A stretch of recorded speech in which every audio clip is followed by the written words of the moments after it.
Well, thank you all for being here. I'll share my screen to Stockholm Demo Day, arranged by Connect Sverige Region Öst. And we are very proud to have our event partners, CMS Wistrand and Almi here.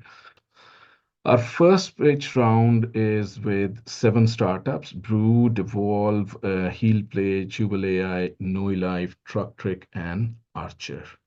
And we are very thankful to the eminent jury that is joining us. So let's do a quick introduction around the room. So if you could tell us about yourself and how you help startups, and in some cases, how the organization that you represent helps startups. So let's go alphabetically.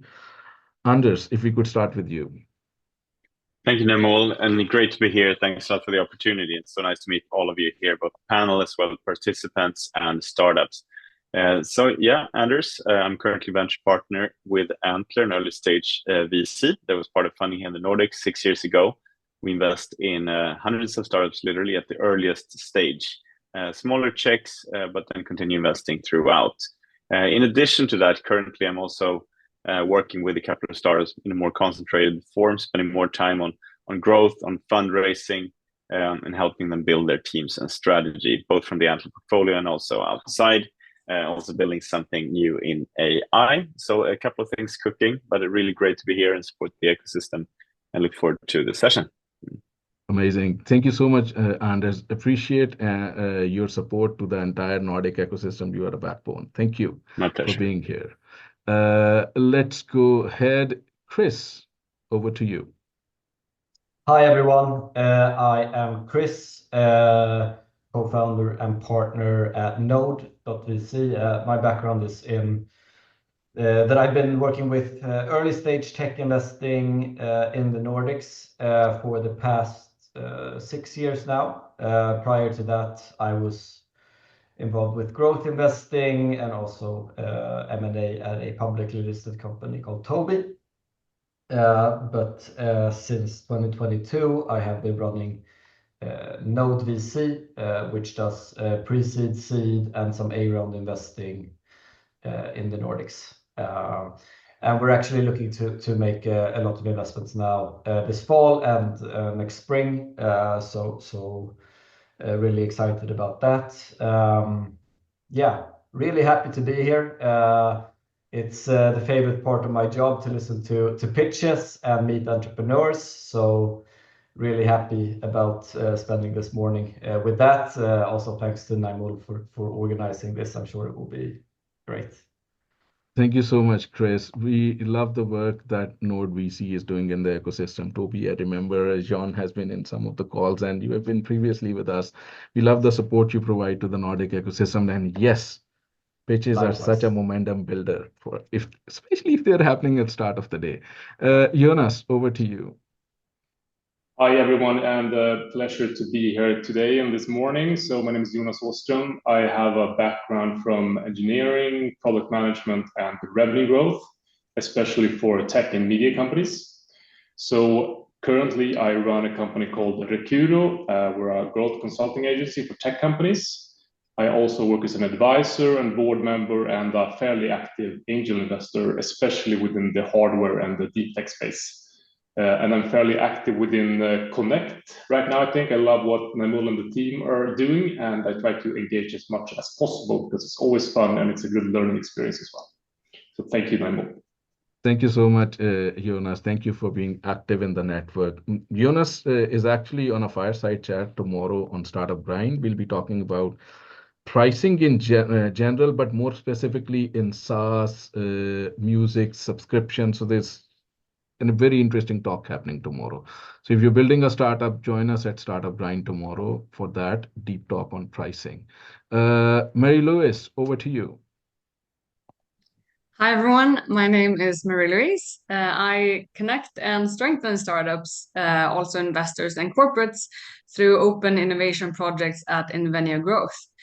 And as part of this, I'm also a program manager for Mastercard Lighthouse, where we scale startups through partnerships. I'm also a mentor for Founder Institute and Venture Cup. And I've also co-founded my own startup, learned a lot from Anders and Archr when you were there. And I've also previously worked at Google and at a scale-up in Silicon Valley. So pleasure to meet you all and hear your pitches. Thank you so much, Marie-Louise. With your extensive experience, I think this will be a lot of help to startups in terms of scaling their business. And thank you for the engagement in most of the networks, almost all networks in the Nordics. Thank you. Let's move to Per. Hi, Per. Yes, hello everybody. I'm Per. I work full-time as an angel investor in tech and deep tech. I do that through the company Further Than Capital that I run together with my business partner Stefan Lindeberg. And prior to this, I was during the 90s in Telia and advanced to VP Consumer Services there, and for Telenor also actually in parallel. And then I was a VC in the beginning of this century and did a lot of investments before starting my own tech company, B2B SaaS, that we sold in 2018. And as a side thing, I also work as a teacher and mentor for students from National University of Singapore, teaching them entrepreneurship practicum. Looking forward to hearing you all. Thank you so much, Per. Love your engagement in the ecosystem, especially some of the recent talks we have had on angel investing. They've gotten a lot of traction, a lot of feedback from founders. So love your work in the space. Let's move. Let's take the first startup of the day. Everyone on the community side, this is a rolling event, so people will be coming in, going out, depending on it's a working day on their times. But introduce yourself if you can help the community in some way, offer that help. If you're looking for some help, co-founder, consulting or something, ask that as well. It's the best way that we can help out each other. But we'll start with our first startup of the day. Philip, I see that you're here on the panel. If you could open up and say hi to the panelists and tell us how you're feeling today while I set up your video. Yes, hi everyone, great to be here. I believe Bogdan might also be here. Yeah, we're very happy to share our progress. We have actually achieved some impressive product market fit and happy to share that with you today and also discuss what kind of support we need in order to continue to grow.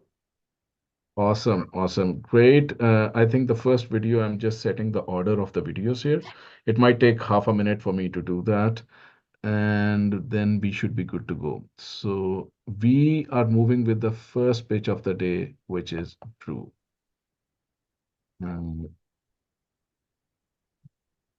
Let's go. Hi everyone, happy to be here. My name is Philip Kohlberg and I'm co-founder at Brew. And we are all about promoting a healthy lifestyle through herbal drinks and functional infusions. We started sales just over a year ago, and since then we have generated over 1.7 million euros in revenue, with thousands of happy customers already on board. But what problem are we solving?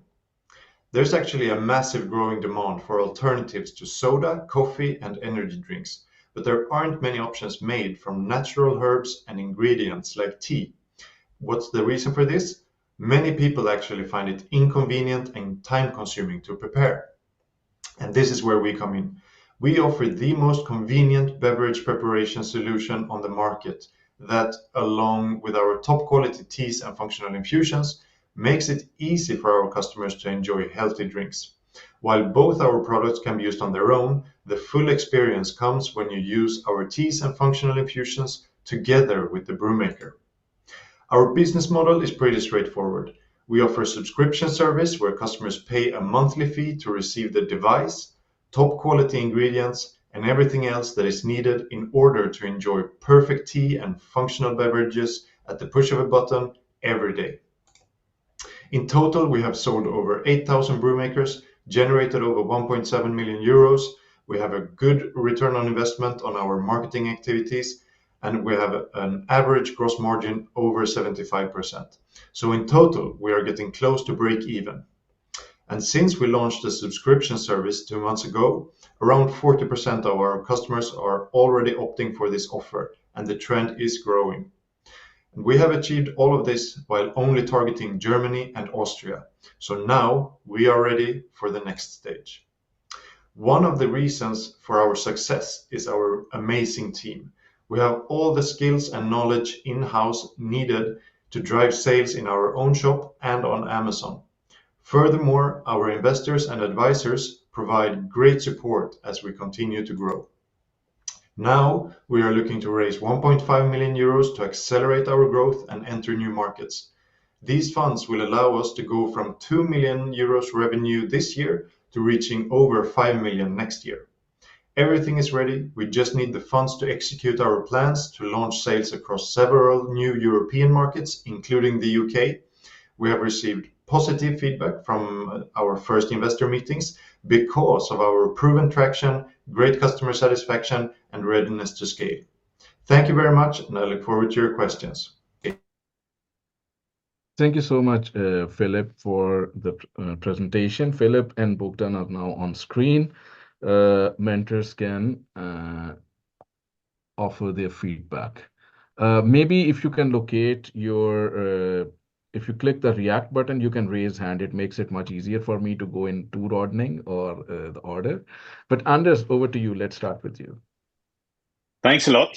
Even though I'm a coffee man myself, I think this was quite appealing, even though it was tea.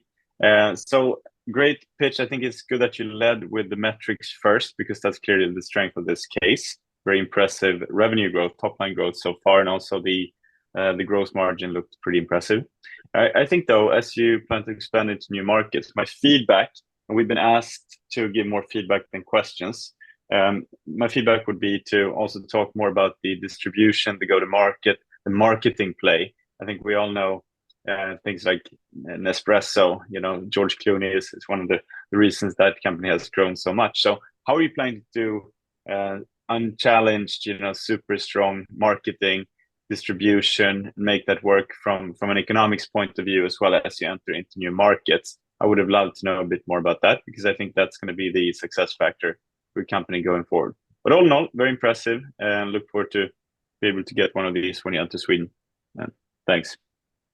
Awesome. Thank you so much, Anders. Thank you. Thank you. Jonas? So I'll echo a lot of things that Anders just said, but I think I'll do a bit of a nuance to it. So first of all, I'm not a herbal drink person myself either. My wife kind of forces me to drink a cup of tea each night, and I'm like, no, I want it. But anyways, I think you had a good pitch. I think the opening statement with the traction included was really good, really just set up for that. I think you had a clear problem statement. On the business model and the go-to-market strategy, I think, subscriptions are awesome, and I worked a lot with subscriptions and recurring revenue.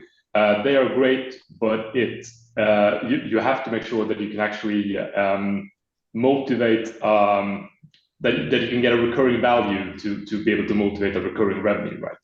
So my question would be, how are you actually motivating that continuous recurring value with this type of product? And how do you make sure to create loyal customers and actual stickiness with this type of product?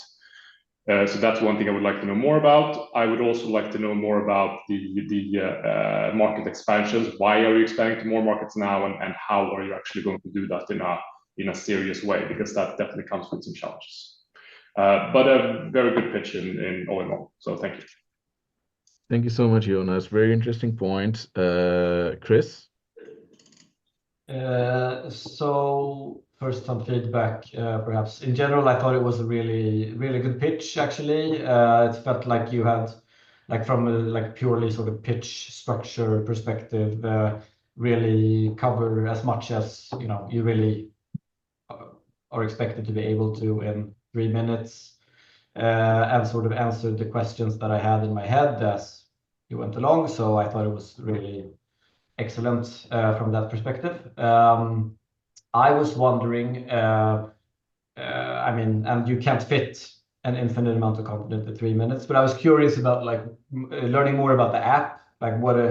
What does this, since software is a pretty important thing of what I do, love to hear more about how that fits into the subscription and creating stickiness for this product.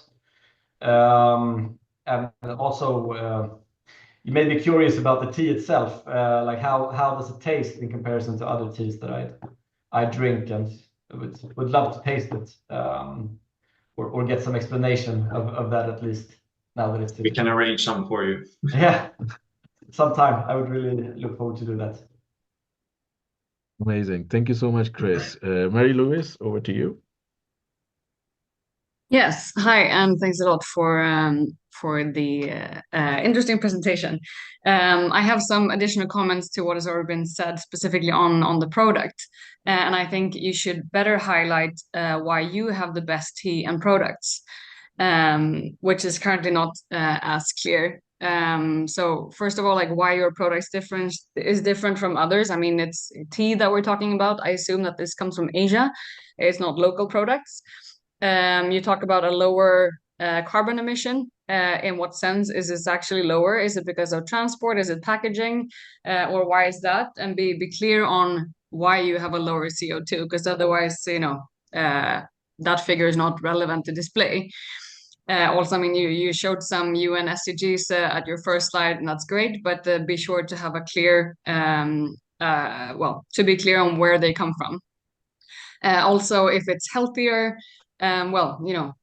also make that clear why they could be healthier. Maybe you should write some articles, or, get in touch with some magazine that can help you on proving that through some interviews or so. If you can get some certifications or such. I think you have some great sales figures already, so that's very impressive. You can look to some collaborations to further strengthen your sales opportunities. And then I would look to decide, where do you want to focus? Do you want to grow because you're price competitive, which is a great way of doing through subscriptions, but price is always difficult because that depends a lot on the margins that you want to keep. Or do you want it to have a higher quality? And if that's the case, then you need to prove that very clearly.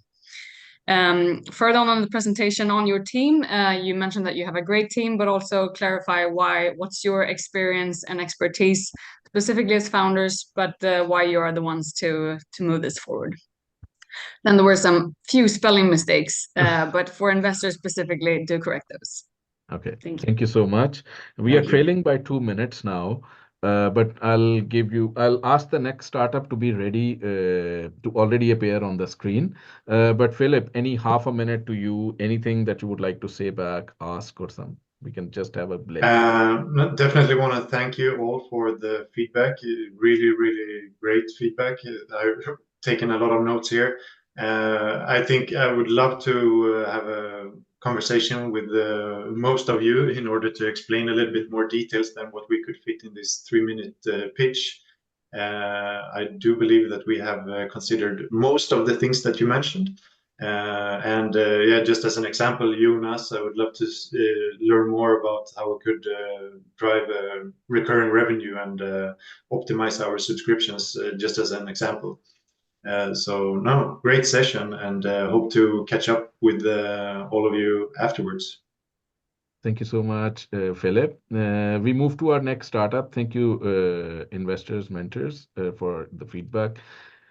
Jonas, I'll set up your pitch now, but feel free in the meantime to tell us about yourself and how you're feeling today.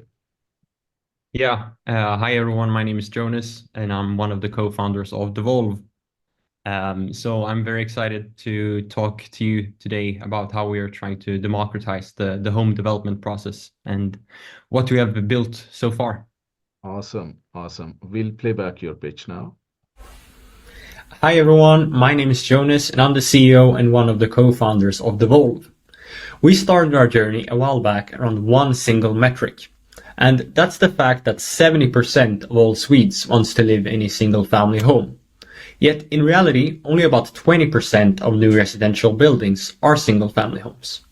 And this really fascinated us, and after talking to all of the stakeholders in the construction process, we realized that the construction process is not tailored to ordinary people. It requires knowledge, it involves complex bureaucracy, and it has no clear starting point. Therefore, we have created Devolv. With Devolv, you can easily search for all of Sweden's properties and build your house dream in an interactive map tool. It kind of works like the classical game of Sims, but in a real-world environment. Here you can add 3D models of turnkey houses and collaborate with the sellers of these houses. And the benefit of this is that it allows the house manufacturers to reach a whole new target group of potential customers. Customers that traditionally lack experience and therefore aren't prone to buying these types of houses. If we take a look at the solutions offered today, we have the floor planning software, the CAD software, and the visualization software. And these solutions, they are unrealistic and concept-driven compared to Devolv, which is realistic and data-driven. So far, we have a business model where we charge prefab builders based on the ability to visualize their houses in our map engine, to generate leads, but also the ability to integrate our map tool to their websites. And so far, we've had more than 40,000 sketches created in our map, and we have a 2-week user retention of 32%. We also have some of Sweden's largest house manufacturers as partners on the platform. We are 2 co-founders who both have experience in developing digital products, and right now we're very excited about one thing. It's the introduction of standardized and free geospatial data across all European member states. This opens up for a huge opportunity to scale our platform, and that's why we're raising 600,000 euros to expand in Europe, to develop our product further, and hopefully help more people fulfill their dream of building a home. Thank you. Thank you so much, Jonas. Let's open the house. I'll just set the screen now. Here. Okay. Yes, Chris, let's start with you. Hi, Jonas. Thanks for the pitch. I think you seem to have a really nice product and working on an interesting problem. I'm going to give like one piece of sort of honest feedback, which is that you lost me a bit on like the 3 first slides, which I think is a little bit unfortunate, because that's when you really should like be more like, yes, you know, particularly in this short setting. And I think it was because like I couldn't really grasp the connection between like the macro problem that you present with like the disappointment about like, or like not disappointment, but like people are not living where they want to live according to your statistics. And I couldn't really sort of, I mean, that can be for hundreds of reasons. And I couldn't really like grasp how the sort of visualization fits into that kind of. So I think that's my main feedback for you, to just think that over, to really make it like, to make the red thread a bit clearer and frankly a little bit more convincing, I think. But otherwise it was good. Yeah. Thanks. Thank you so much, Chris. Per, over to you. Yes, hello, Jonas. I have similar comments. First, when you told us about the observation and the problem, I think you said that we have noticed that a lot more people than have it today, want single family homes. And it was a great discrepancy between those who have and those who want to have. And then I started thinking, oh, that's exciting. I didn't understand there was such a discrepancy. So now I'm really curious to hear about the rest. And then you started to talk about, yeah, I didn't really get the target group, because you didn't talk about those people wanting single family homes. Instead, you talked about house builders and that they might use your tool.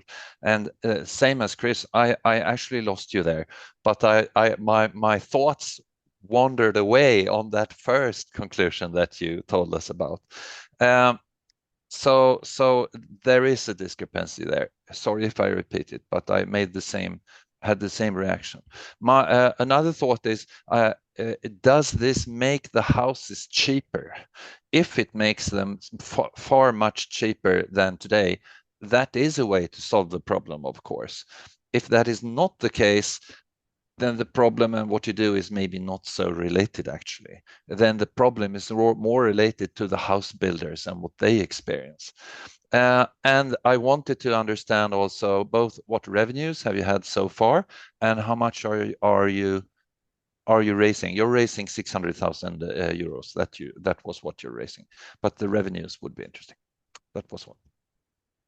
Thank you so much, Per. Jonas? So I thought the kind of basic story and what you led with was interesting to begin with. I agree with the other guys that I think you need to connect those dots a bit clearer in the beginning. So how you go from problem to solution to product, etc. But I think it was all in there. I think you had a good pitch. So just connecting it a bit more, I think would be awesome. I would also like to see more about the actual traction right now in numbers. And then my main point would be around how do you actually sell this? So this is then likely a B2B SaaS-ish product, which probably has some marketing spend characteristics in it as well, because they can use, so the prefab manufacturers, they can use this to market their houses basically. So it's probably going to be some type of license versus marketing spend model for them. So how do you actually sell that now in practice? And when you are expanding to EU, how will you sell that there? And would that be different per different markets? And have you considered that at all? Or will you just open up the product and hope that the prefab builders will come to you? Very good points. Very good points. I think that concludes the feedback round. Jonas, this is your time. Your 1 minute. Ask any question or anything you want to respond with. Some great feedback. I agree there when I have the discrepancy with the statistics, but like, do you think it would help to have like a personal analogy, like this family suffered this problem instead of talking about the house manufacturer? That would be interesting to hear, to make it a little bit more personal. I can take that. That depends on who your customer actually is. So I'm still not sure if it's the end user, so to speak, the house owner, the prospective house owner, or if it is the house builder. If it is the house builder, the persona you describe when describing what you do should maybe be someone working at a house builder, but I'm not sure. Awesome. All right. Thank you so much. That concludes our second pitch of this round. I'll request the next founders to be here, Anna and Rajesh, while we set up your pitch, and your startup is HealPlay. Jonas, thank you and great work. Hi Anna and hi Rajesh. I'll set up your pitch. Tell us where you're connecting from and how you're feeling today. Hello. Hey, hi, this is Rajesh. And Anna, we're connecting from Vaxholm, my home today. And we are excited to hear and learn from the expertise here, so that we learn and lead in our health tech. Absolutely. And yes. Okay, we'll play back your pitch now. Hello, I'm Anna Unander. I'm the founder and CEO of HealPlay. The problem we address in physiotherapy and physical activity of prescription is low adherence to at-home exercise programs, with only about 50 to 65% of patients following through. This results in longer recovery times, potential for injury, and additional health problems.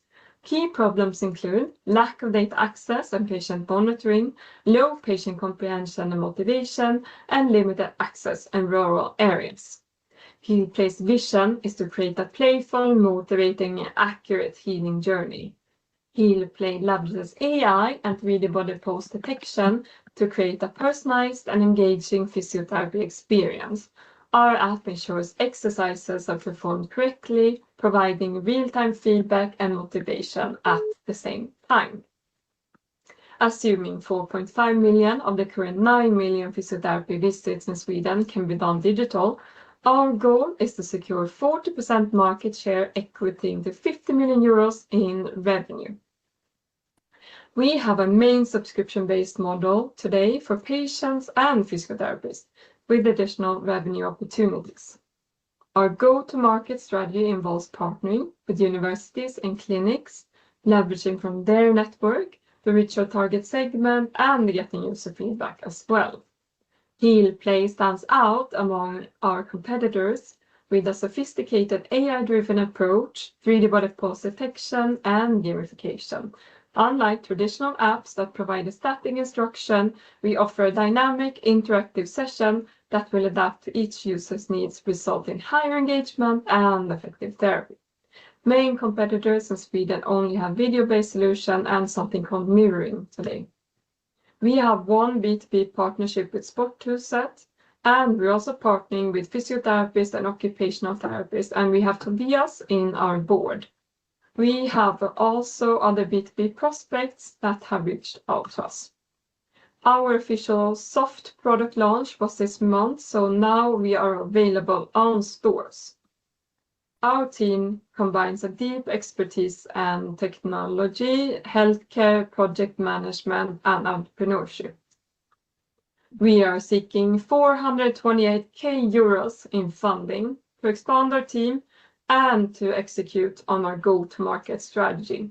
Funding round starts now. We are in discussion with some angels and also VCs at the moment. So please join us. We would love to have you. And if you're interested in this opportunity to invest in HealPlay, please contact us. We are available on Devolv. We can provide you with an investor deck on the investor readiness process. And please contact us. Our DMs are open. Thank you so much. Thank you so much, Anna. You guys are here and we can open the feedback round. Yes. Chris, let's go with you. Hi, Anna and Rajesh. Thanks for a good pitch. It was interesting to hear about what you're doing and see the product. I think my sort of thoughts on this is that, like, obviously building a consumer application or something that will be used by consumers like this is hard from a user experience perspective, and just like building something that people want. And also, if you're going to sell it as a consumer application, that is also a very hard thing to do just in and by itself. And like for me, I'm sort of a bit maybe later stage than what you will be raising now. But for me, that's my main question here. Like, have you built something that people, maybe not in general, but like a reasonably small group sort of really like? And have you managed to find a way to sell it in a good and efficient way? Those questions were sort of left unanswered for me. And I think they were not only left unanswered, but I think, like, given that you're at an early stage, you showed these like ideas of like various go-to-markets with like B2B and B2C, which, like, I'm not saying it's the case for you, but like sometimes that can be a sign that like you haven't really gotten any of them working. So you have many different ideas. Like it would be much more interesting for me if you had one of them and I was sort of confident that it was working really well. But yeah, maybe that's something for you to consider later down the road. Maybe you're in a more explorative phase right now. But yeah, those were my two sort of question marks at the end of your pitch. Thank you, Chris. We go to Per and then to Anders. 3 more minutes with this pitch. Per, let's see, we can't hear you yet. Thanks. Yeah, hello. I think this is clearly an interesting area, and there is a need here, and there is a problem. I totally agree. However, since I think you're in quite an early phase, this is not my expertise area. Still, I have seen, I think, 4 different startups at least who are in this upper right corner of your competitive matrix. So you're not alone up there. So my sincere recommendation to you would be really look out, try to find out what competitors you have, find your positioning versus them, and do your best. And I would actually do yet another revision of the pitch deck you already have. And go deeper and do it more profoundly and test it off with different stakeholders and people like Chris and myself and so forth to make it sharp. I strongly recommend that, because if you spend, let's say, 2 months on that, you can start off in the right direction and in a much better way. And that might save you years going ahead. So that was my... Thank you so much, Per, for the feedback. Anders? Thanks a lot for the pitch, team. So first, surprising to see the first 2 pitches didn't have any mention of AI in them. You know, that's not common these days, but now we're in familiar grounds again. So, you know, feeling good. Just kidding. Anyway, thanks for putting yourself out there. Clear that you've been building the company first and foremost, and focusing on the pitch deck second, which I think is the right priority. Having that said, though, to do yourselves justice, to Per's previous point, I think speak to someone who's a master of the trade of making a good presentation to really make your messages come across. They're very cluttered. There are many messages and a lot of text on the slides, so you tend to make the audience a little bit confused on the presentation side.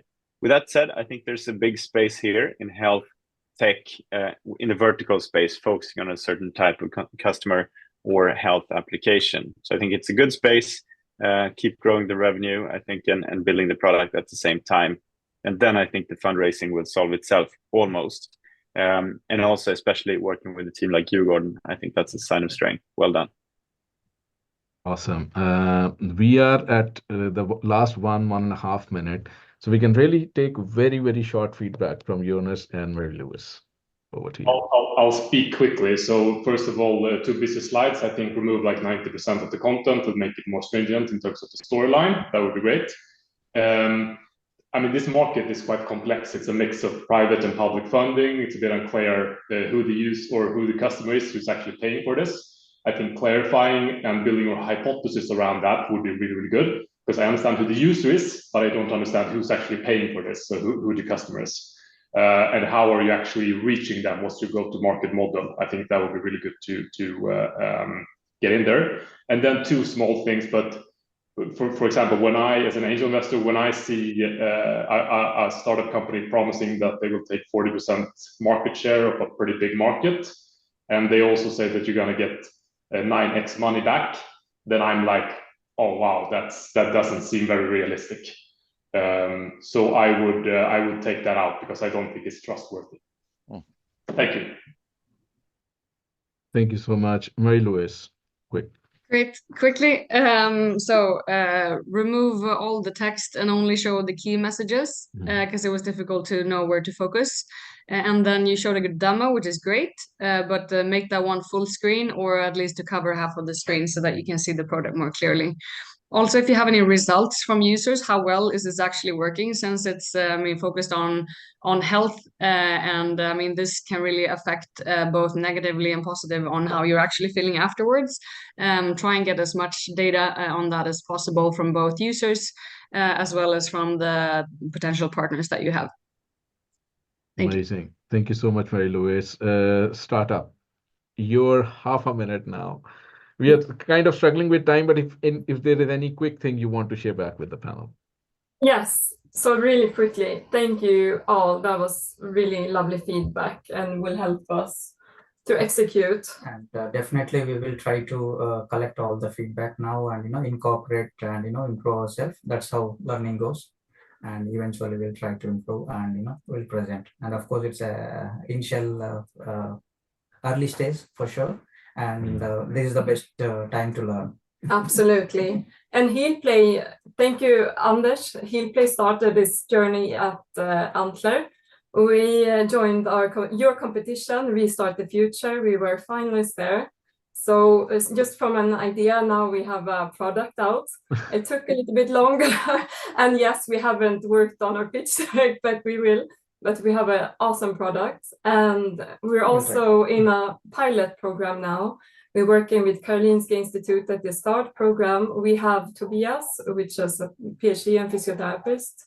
And we also are taking in a master student that is doing her master thesis at HealPlay. And we're doing a small study to actually follow through the compliance, so that we can do a medical claim and have some real traction, and also show that this is, we can promise what we're saying. So, but it's early phase now, but we want to show the proof to you as soon as possible. Awesome. Good luck with the journey. And thank you for pitching, for the courage, and for presenting your product. Great feedback from the mentors. Faraz, you're next. I'll set up your pitch. Feel free to tell us about you and how you're feeling today while I set up your pitch. Hi, everyone. Thank you for taking your time from your busy schedule to be on this call. Been super good feedback to all the startups here, so I'm looking forward for the feedback I will hopefully be getting. So, thanks in advance. Great. So here is Faraz's startup. Starting next year, environmental responsibility will shift from being optional to mandatory. Global retail companies are preparing to meet these legislations, underlining the importance for reliable data. Consider the implications across a product's lifecycle, from design and processing to end-of-life management. Each stage requires full attention to capture the essential data. However, the current practices often involves relying on emails, Excel sheets, manual data entry, and home-built integrations across multiple systems, making it nearly impossible to achieve a holistic overview. Enter Jubel.ai, a smart centralized platform capturing data from the entire product lifecycle, from sourcing and testing to compliance, energy declarations, impact analysis, and more. As the bridge connecting brands, suppliers, and labs, we are uniquely positioned to standardize the industry, ensuring that real-time information is accessible to all stakeholders. Jubel.ai features AI-driven risk assessment along with detailed analytics. A standout feature is our anonymized data sharing solution, allowing users to benefit from the collective insights. Feedback has been super positive. VF Corp views it as a powerful tool. Nike really loves it.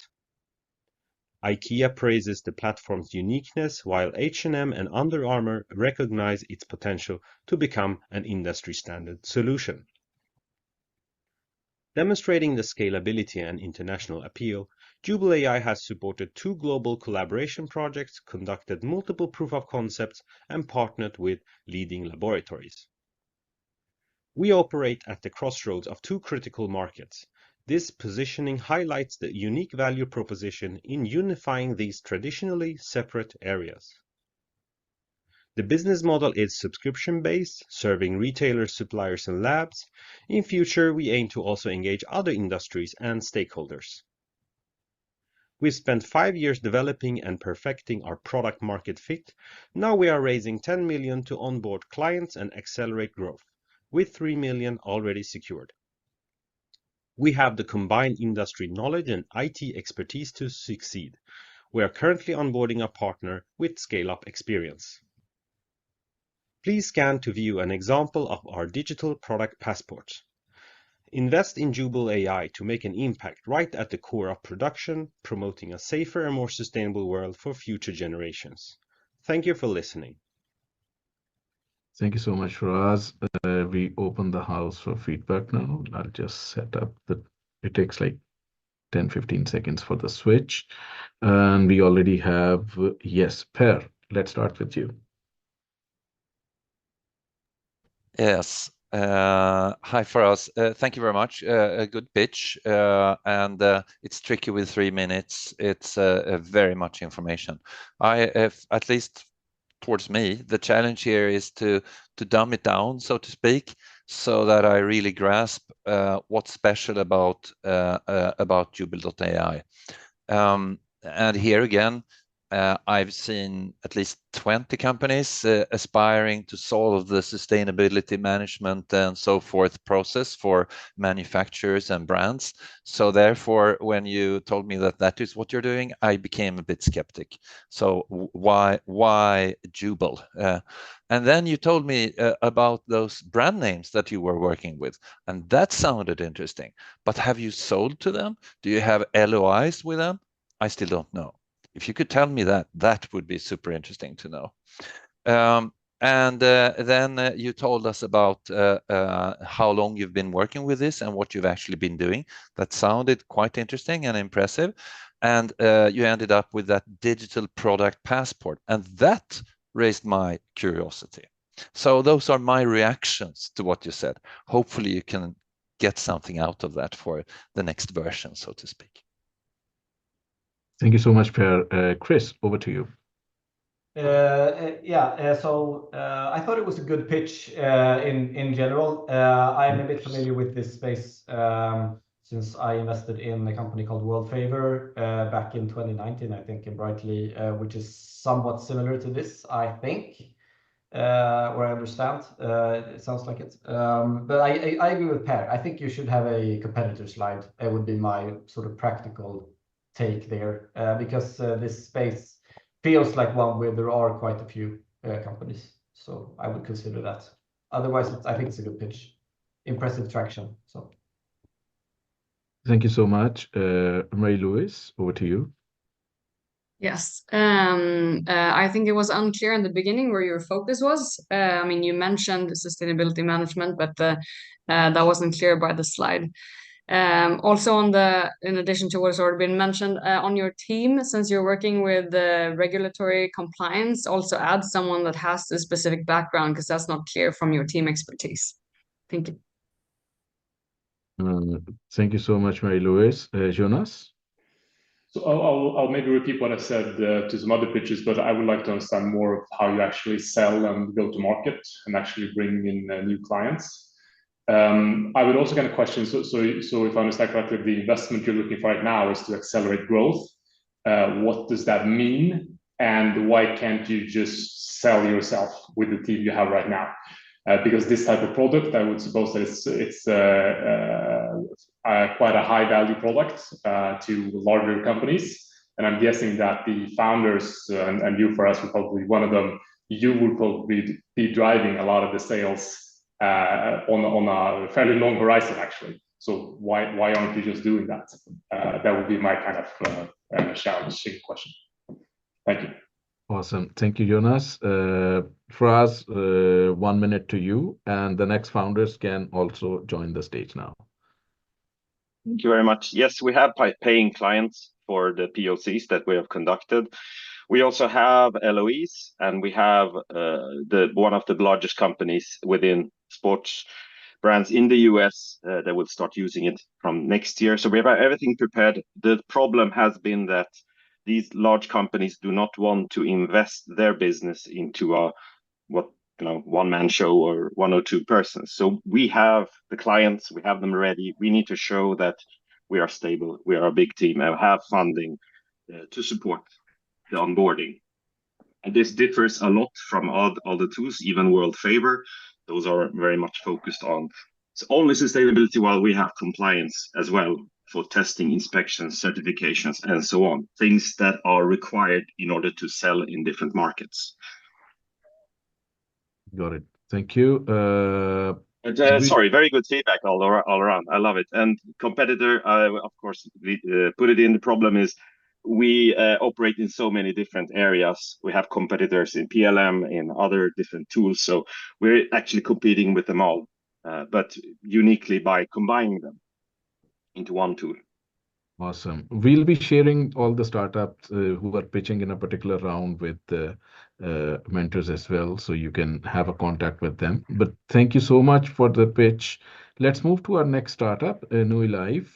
Kayoko and Rajeshwari, if you guys could introduce yourself and tell us how you're feeling while I set up your... Yes, thank you so much. Like we are here from Gothenburg, so I'm good.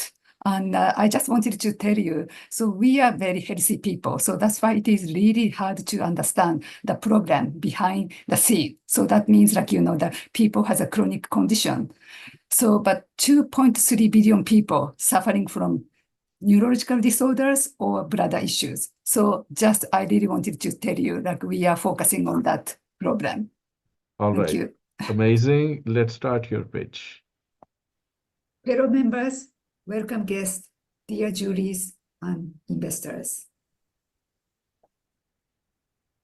Almost all patients using catheters or diapers are infected. Therefore, catheterization process should be optimized to reduce infection rate and cumbersome treatment. Currently, nurses visit each patient one by one to scan their bladder. It takes time and it is not easy to identify the risk patient immediately. If we don't take any action today, the total incontinence-related cost will be 320 billion euro in 2030, Europe only. There are other bladder scanners on the market. However, they use ultrasound.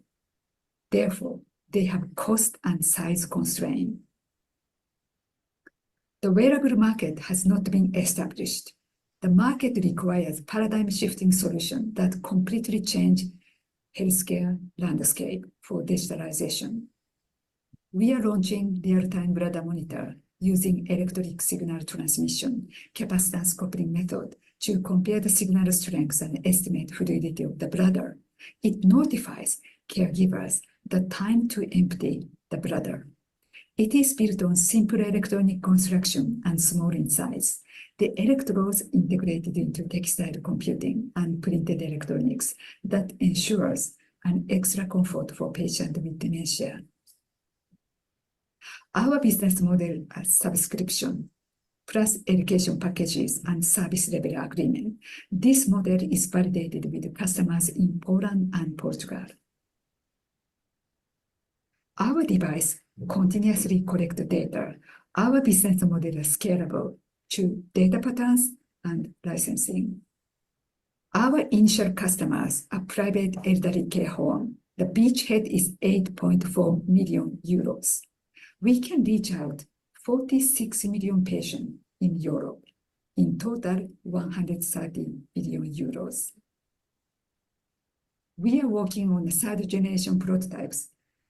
We have also engaged different types of customer groups in Ireland, UK, Norway, Spain, and Japan.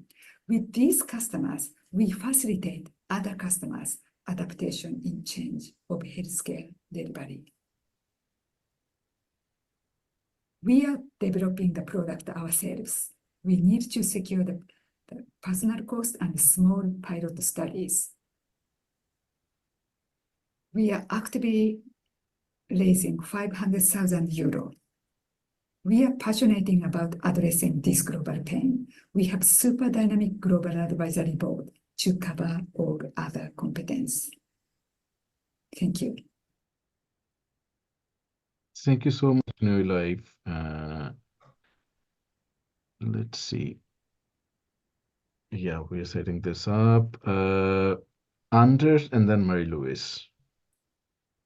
Thank you very much, team. I think on a few positive notes first. I like how you sort of went straight to the hidden insight here of this problem that probably most people are not fully aware of, at least, and then going into how big this actually is to kind of show the potential of this product. So I think that was really good. The very focused roadmap slide as well towards the end, I thought was a good one that you can elaborate a bit further on, but that was good. What can be improved? I think team slide, you're probably underselling yourselves a bit on the last slide there on the team. Seems like you probably have a great team. At least the slide doesn't show that. So add a bit more credentials on who is who and why are they part of the team, and maybe talking more about them as well, including how you plan to scale this. The other question I had was around the IP. Is this an IP-based innovation play, or is it more of a sort of marketing where first movers kind of play on existing technology? And I think that's quite important from a fundraising point of view. Perhaps the time didn't allow that, but probably lead by that. If you have some great IP that you have patented or protected in other ways, that would make the case even stronger. So those would be my points, but thanks a lot for an interesting presentation and for solving a big problem. Thank you so much, Anders. Marie-Louise. Hi, Kyoko. Thank you very much for your pitch. Some short comments. So to the first slide, you talked about the economic burden, and that's, of course, highly relevant. I would also mention how many people are affected. And then for the traction, you mentioned that you have pilots. Explain a bit further, how is it going? How many people are you reaching today? Just to clarify, like, where are you on actual traction? Do you have traction or are you about to have it? And if you have any feedback from how that's going, since again, this is a health product and it's super important to really prove how well this is working. But super interesting, and I really hope that you succeed well on this. Thank you so much. Jonas, over to you. So I'll just give a quick comment. And it's similar to the one I gave to HealPlay. So I mean, the context where you are selling this is fairly complex in terms of different healthcare actors, public, private funding, etc. So even if you have a great product that actually works and actually solves the problem, and even if that product is patentable and has great IP, you have to be able to get it in the hands of someone who will actually pay for it in one way or another. And I'm not sure if you are there yet as a company. Maybe you're in an earlier developing stage right now. But I'm guessing that for this type of company, like, of course, you need product market fit, and that's always complex in terms of a hardware company because you have longer iteration cycles and more capital needed. But secondly, you need the growth market fit as well. So how do you actually go to market and sell this? And I'm guessing that is fairly complex. And even after you have sold it, how are you actually working with service and support and maintenance of this type of medical type solution? So I would probably want to know more about that. Thank you for a good talk there. Good point. Thank you, Jonas. Per, over to you. We have 1 minute almost. Yeah, thanks, Kyoko. Very good and very interesting. This is a giant problem that you're addressing. It's if you can solve this or parts of this, you make something very good for the world. There was one thing I was thinking about, and that is you explained about your subscription business model. I love subscription business models, but in this case, it was not obvious for me why that would be the right business model in your case. Is there a lot of software and analysis on the side or what? I don't know. I sense that it would probably be good for you to deep dive a little bit more on that and to motivate why. One person here that happens to know a lot about this that you maybe can ask is actually Jonas, who just spoke. So maybe you should reach out to him about it. Thank you so much, Per. Kyoko, if you have a quick feedback or some question to ask or anything. Yes, thank you so much. Actually, we are still early stage, so we have spoken to quite many customers, and then those customer is actually the users, so the nurses and then the doctors. So we haven't talked to the public procurement department, but the subscription model is only for the private elderly care homes. So, but it's really good feedback. Thank you so much. Like I can improve, and then I know like all the questions, but I couldn't speak to you now. But we really looking for some mentors here because like we are the member of the Connect Est. So we really wanted to have some mentors for Jonas, Pearl, and Dash, anyone. So thank you so much. Thank you. Thank you. Thank you so much. We move to our next startup. Hans, if you could tell us how you're feeling, where you're joining from, and in the meantime, I'll set up. Hi all. Joining from Stockholm, feeling good. I'm Hans, Tructric, and I really look forward to present our concept to integrate trucking and rail freight physically and digitally to solve a problem that's pretty overlooked today. Most emissions from trucking come from long distance transports. And for long distance, there's really no competitive green replacements in place yet. All right. So look forward to that. Amazing. We are starting with your pitch now.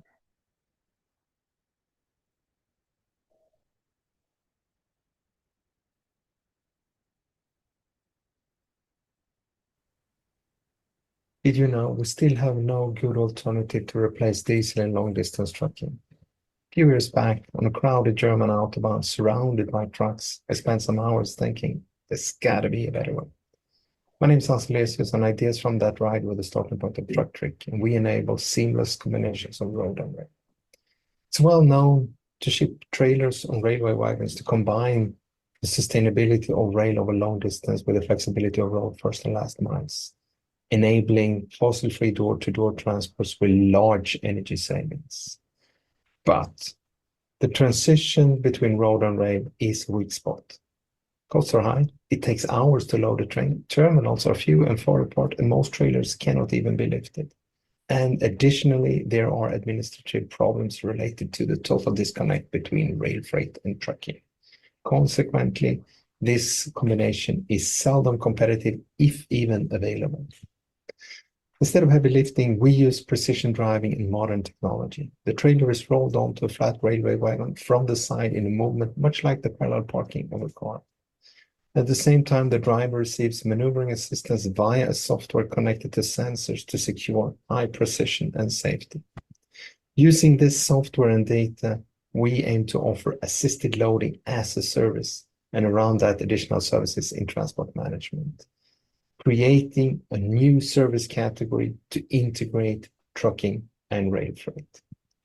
With this combination of hardware and software, we can change the game of combined transportation and ultimately the game of long-distance trucking. The trucking market is a €1 trillion market, and we're addressing the 50 billion opportunity provided by transports that start and end close to rail. The problem we solve is not new, but our concept based on precision driving is the only one solving all needs at lowest total cost and with high scalability. We aim to connect with and add value to all players in the ecosystem, but we're starting with assisted loading as a service together with terminal and train operators to grow one shuttle at a time.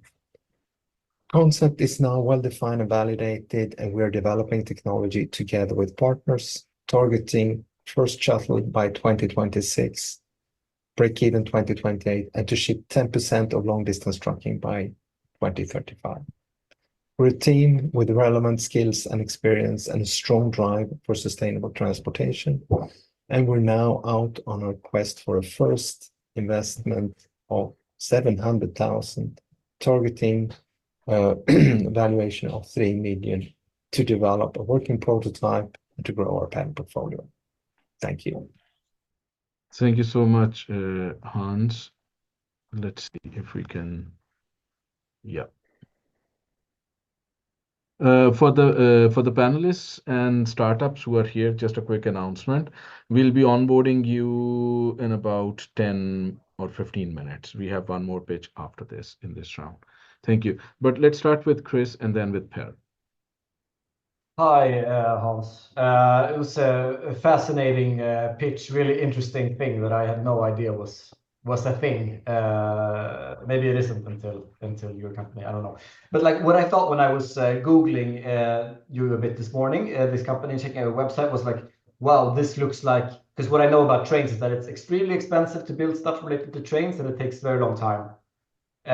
So I feel like I would like to understand more about the mechanics, about like how this is going to work exactly, to sort of understand how you get those economics and timing to work better.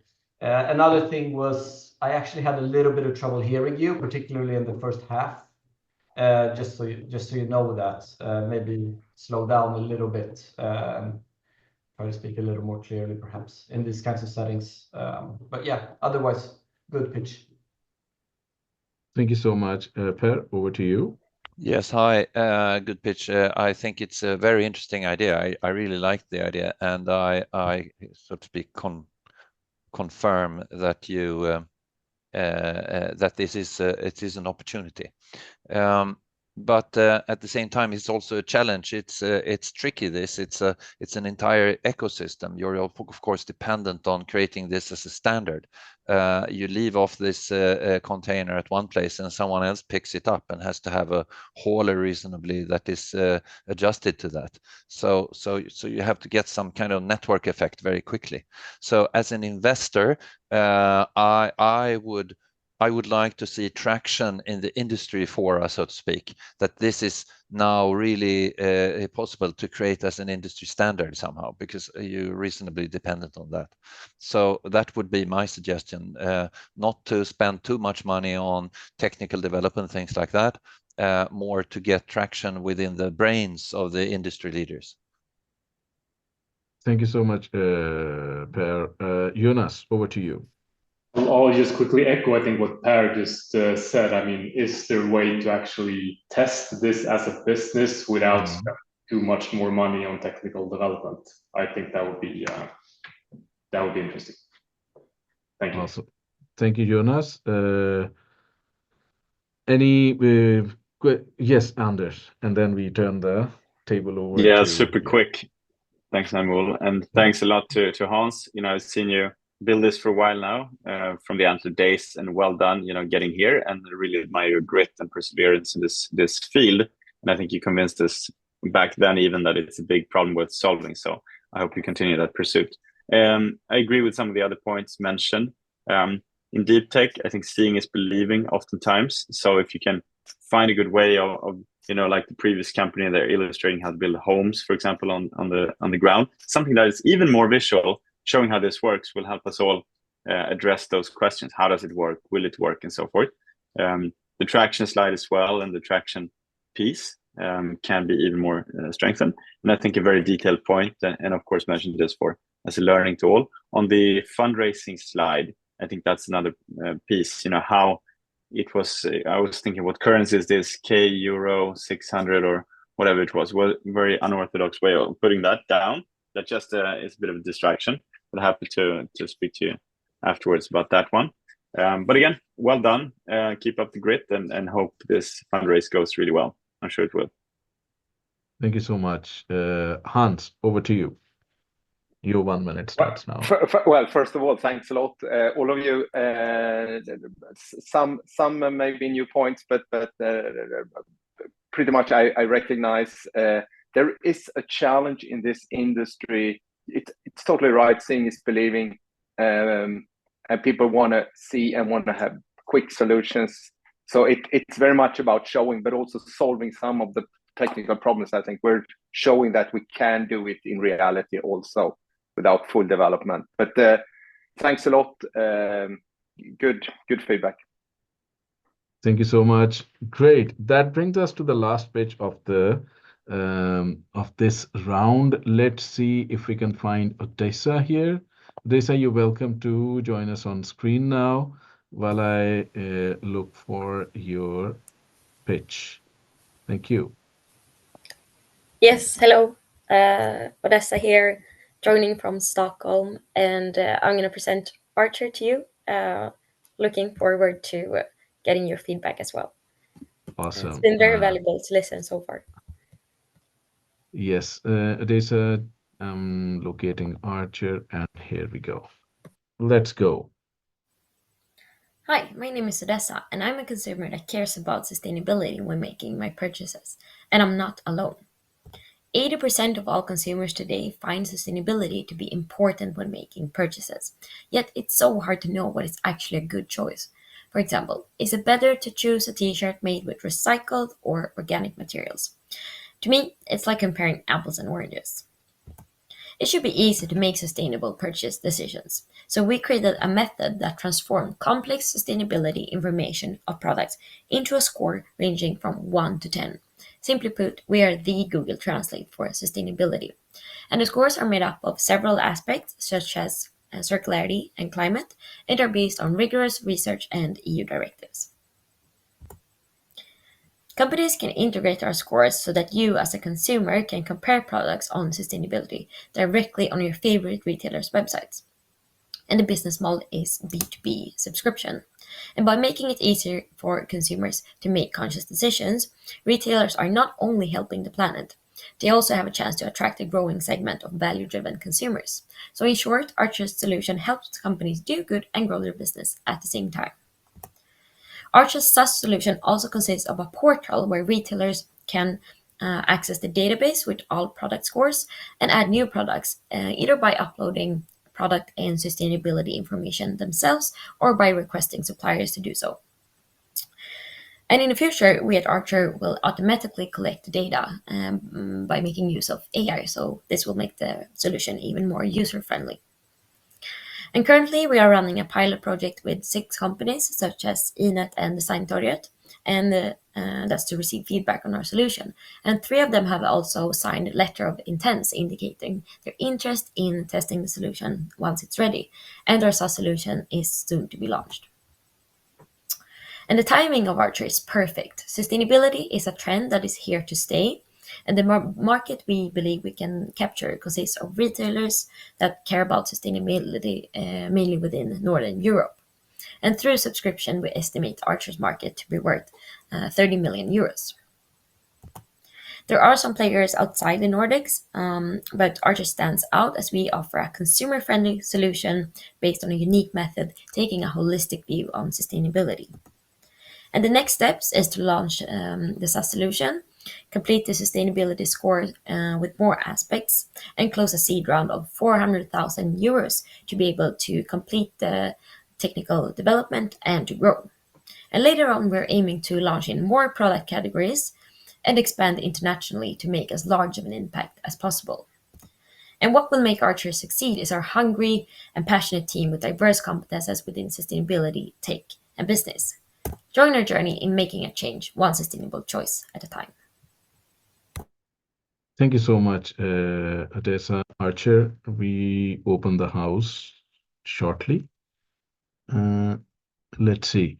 Marie-Louise, let's start with you.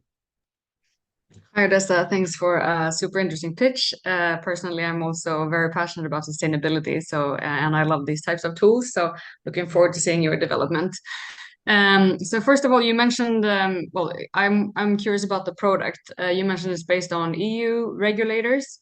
Is this like some standard that is already existing? I mean, are there such competitors, or where is that? I mean, if I compare to Nutri-Score, for instance, which is the same for nutrition.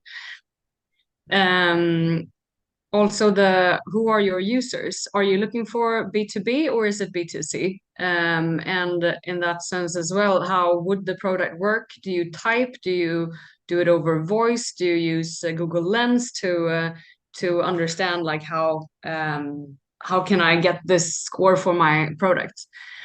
And finally, the business model, if you could clarify a bit more on that, how that will work in the end, of course, depending on who are your users. Thanks. Thank you so much. Over to you, Chris. Hi, Odessa. I had a couple of thoughts. So the first one was that you actually had me a little bit confused in the beginning. And I think it was because of this Google Translate sort of comparison that you make, because that made me thinking that it was a translation tool, but it actually seemed like with the picture with the washing machines that it was more of a sort of score that you deliver. So I couldn't quite understand what it actually is that you get from this. The second thing was that I would love to understand more, like what's your key sort of selling point to your customers in terms of business value, assuming then that it's a B2B business model that you have. Back to Marie-Louise there, that wasn't exactly clear, but assuming that it's B2B, like what's the business value? And the third thing is that I think you might be maybe underestimating your market size. That was just sort of a feeling that I had from that, like all e-commerce companies that care about sustainability, okay, like that must be huge, but then it was $4 billion, which is not like that huge, maybe from a global perspective. So something felt a bit odd there. So that was my three things for you. Thank you so much, Chris, for the feedback. Per? Yes, thanks, Odessa. I would say it's presentations like yours that fills me with hope when it comes to sustainability and climate and etc. Because there are so many entrepreneurs addressing this field. So that's very positive, and that also means people will listen to you from start when you present this.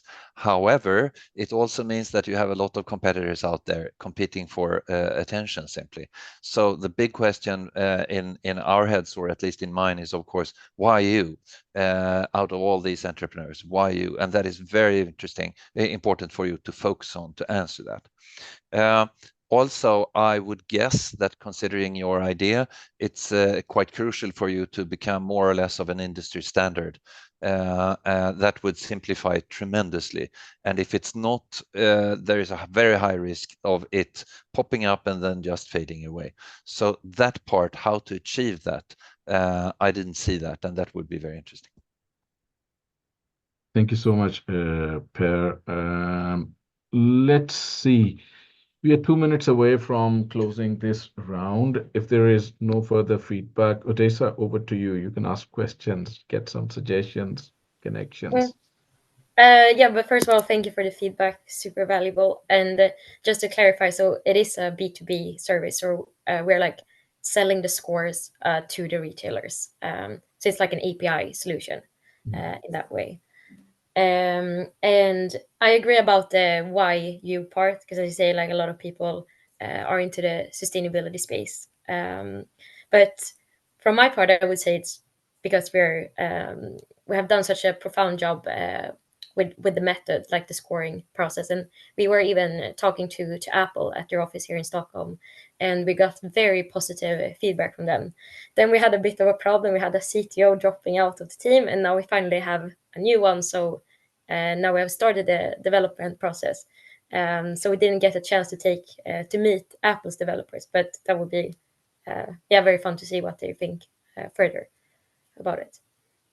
Thank you, Desa. Thank you for sharing that. Startups are like that, like they are a developing company, so things are happening sometimes at very fast pace. Sometimes there is a bump, but perseverance is the key in becoming a great startup. Anders, over to you. Yeah, just final question. Thanks a lot, Odessa. And I think a feedback point to all of the startups pitching here as well. So of course, investors will always have a lot of opinions. Key is to kind of filter this through your own lens and see what matters to you. And you will have different feedback from different investors always. I think you already know this, but for example, the Google Translate metaphor, if you call it metaphor, I thought it was quite illustrative, and I kind of got it when you explained that. So just make sure to bring your own lens here and filter what makes sense for this team and this product specifically. I think execution will be so important given what the other people said about competitors. So show that you really index on execution, that you are 2, 5, 10 times better than most of the other competitors on really executing here, meeting Apple, getting customers and other things. Then I think you can win this race, and I hope so. Good product and great work. Awesome. Thank you so much. We'll now conclude this first round. A big thanks to Anders, Per, Chris, Jonas, and Marie-Louise on the jury for being with us today for this first round of Stockholm Demo Day. Thank you guys for being here. And great feedback with startups. I think the main thing is a big vote for your courage. You're always pitching. Even if you become Klarna or Spotify, pitching never goes away. There's always a chance for improvement and to take the suggestions as a way to fire up the journey even faster. So great work and thank you. We'll close this round and welcome the next round now. Thank you. Thank you. See you. Thank you. Thanks a lot. Thank you. Thank you. For our community here, you can go grab a cup of coffee if you want in the first 1 minute, because we'll do a quick switch around with the next team here. We have a new panel joining in. Let's see. So I'll request now for the next panelist here. I'll first onboard the panelists. So this is all happening live. This is the fun part. Yes. Let's see. So Guy, I'm adding you. We'll go alphabetically, then to Henrik.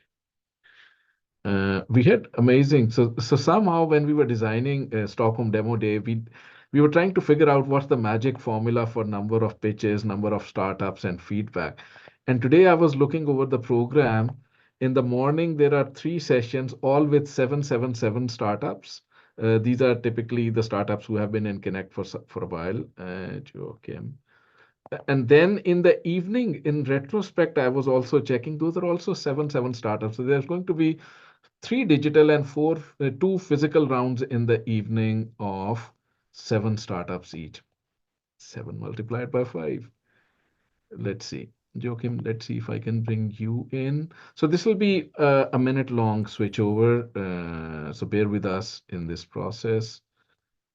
Let's see. Olivia and Maria and Tina.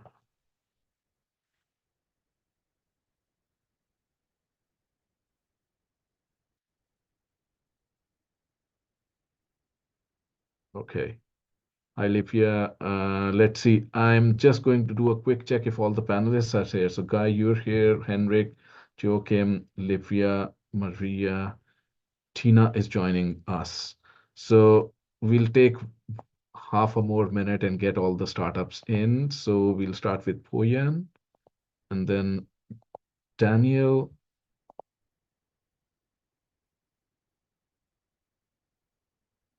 Poyan.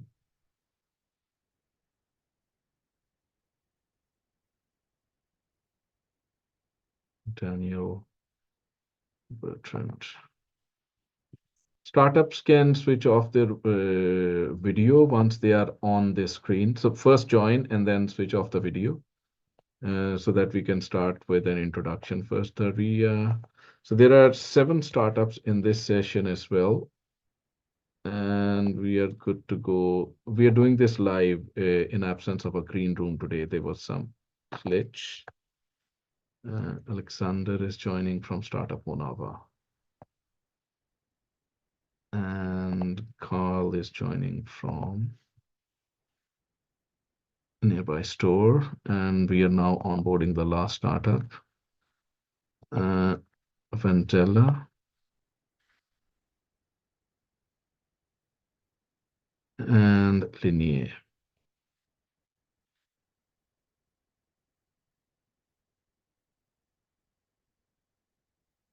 Let's see if we miss somebody here. Great, awesome.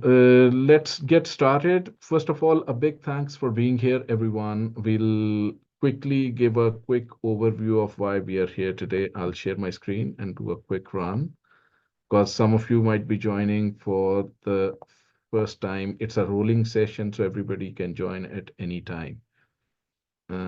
Let's go.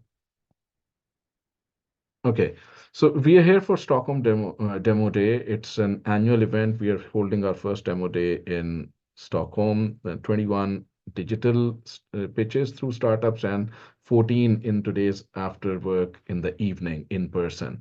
Next year, we want it to be 100 to 200 plus. So we are getting there, but bear with us. Pitch format, 3 pitching rounds. First round is over. Startups are joining main stage. They'll pitch for 3 minutes. Jury and panel will have 4 to 5 minutes of combined feedback. You can raise your hand directly on the Zoom bar. If your Zoom is a more later stage Zoom, you might want to click the button called React. And then when you click there, you can find the raise hand button. But raise hand and it'll make it easy for me to invite you for feedback. Startup time will be around 1 or 2 minutes. Startups can also offer some notes in terms of what they learned from the pitching process if they have a question and all. Total 8 to 10 minutes per startup. Pitch round 2 consists of 7 startups. It's Catch Me, Chick Hub, Eraser, Tiffany, Monava, Nearby Store, and Unna. We have 6 panelists joining us for the jury. Henrik, Joakim, Maria, Tina, Livia, Guy. Thank you so much for being here with us. We'll now run a quick introduction around the panel. So if we can go alphabetically, Guy, over to you. Tell us about yourself, maybe about the company that you represent and how you support startups. Great. Just check my microphone first. Am I on? Yes. Yes. Great. So yes, my name's Guy Parry. I work for a company called Ventures, VNTRS, Ventures with all the vowels removed. I usually say that we help startups to start up, starting with the first idea and building an MVP with them. But actually, we're also stretching now into sort of more scale-ups as some of our startups start to mature. I work as a product manager within the company of Ventures and also have a seat on our investment council. So we take a sweat equity position in startups that we invest in, and that runs through the committee that I'm part of. Thank you so much. Thank you, Guy, for being here at Stockholm Demo Day. Let's move to Henrik. Hi, everyone. So I'm Henrik. I'm a partner with Alliance VC. I've been that for 3 years after spending 20 years in the startup world in other roles. So was co-founder and CEO of a company called Lifesum. I was part of the management team and led subscription sales at Spotify when there was not even 1 million paying subscribers back 15 years ago. And I've been an angel investor. We invest in Nordic founders from idea to Series A, somewhere between a few €100,000 to 3 million euros as a first check. And then we love when we can join a journey for 10 plus years and be part of building something very large and very impactful. Thank you so much, Henrik. Great that you specified like the stage and how you're investing in startups. Let's go to you, Joakim. Good afternoon. My name is Joakim Arvidsson. I have a long background from enterprise sales, working for American or international software companies. Main focus has been selling through partners, so partnerships is very important for me. The last 3 to 4 years, I've been more doing a startup advisory, being hands-on, been helping several startups. And today I have 2 roles. I'm doing that as I described, but I also is involved in one of the investments, Peak Energy, which is a software company in the EV charging market, so to stabilize the grid. So there I'm working very hands-on and working on partnerships. Joakim, thank you so much for joining us, and you're part of Connect Network. We so much love the work that you do in the network when through their initial pitch screening sessions, advisory sessions. Thank you for being there. Maria, over to you. Yes, hi, nice to see you all, and nice to see all of you in the jury as well. I know a few of you already, so nice to see you. So I work at Well Street, so we are a Stockholm-based VC, but we have a mandate to invest in all of Europe. Our ticket size is around 2 to 15 million SEK, and we're usually one of the first professional investor alongside angels in a company. So we do pre-seed and seed. Prior to working at Well Street, I was an entrepreneur, so I headed the expansion at the food tech company Nix, so launching the company in a couple of markets in Europe and in the US. And before that, I did the family office side for a while. Super excited to be here, guys. Amazing. I think a great mix of experience that can be so much useful for the startups here. Maria, thank you so much for joining Well Street. So thank you so much for joining us today. Over to you, Tina. Thank you. Thanks for the invitation and warm greetings from Helsinki, or actually from Espoo. I work for Finnish Business Angel Network, which is one of the largest angel investor networks in Europe. Our members, we have around 600 members, and they invest mainly very early stage, and seed plus, sometimes later stage as well. We will be 15-year-old next year. So, and since the beginning, our members have been investing more than 450,000 million euros into the startups, their own money. And we are organizing a lot of events, pitch events, different kind of training events for startups and for angel investors as well. And Maria, Well Street is, for example, one of our partners. Nice to see you, Maria, and all the other participants as well. I'm looking forward to hear the pitches. Thank you. Thank you so much, Tina, and thank you so much for being available to the Nordic ecosystem. Connect is lucky to have you on several of our talks. So thank you so much for being here and sharing your experience. Everyone, let's get into it right away. We have a list of startups. One of the startups is having some trouble joining in. They are in the middle of the panel, but yes, Livia, over to you. I was resolving something on the side. Yeah, crisis. Yes, over to you, Livia. Sorry. No worries. Thanks so much. Really great to be here. Hi, everyone. I'm Livia, and I'm part of the partner team at Archr. We are a super early stage investor, I would say. We're really pre-seed. And essentially, that means that we come in the very, very beginning of the startup's life journey. In the Nordics, we have invested in 200 portfolio companies across the board. We're generalists, so we invest in all sorts of sectors and areas. And we typically invest into the companies before they have even established their actual legal entity or their company. So we invest 100,000 euros net. And what also sets us apart is that the majority of the founders that we work with, they come to us to find their co-founder and to develop their ideas. So in that sense, we run a residency out of Stockholm, but also in many other cities across the world, 2 times a year.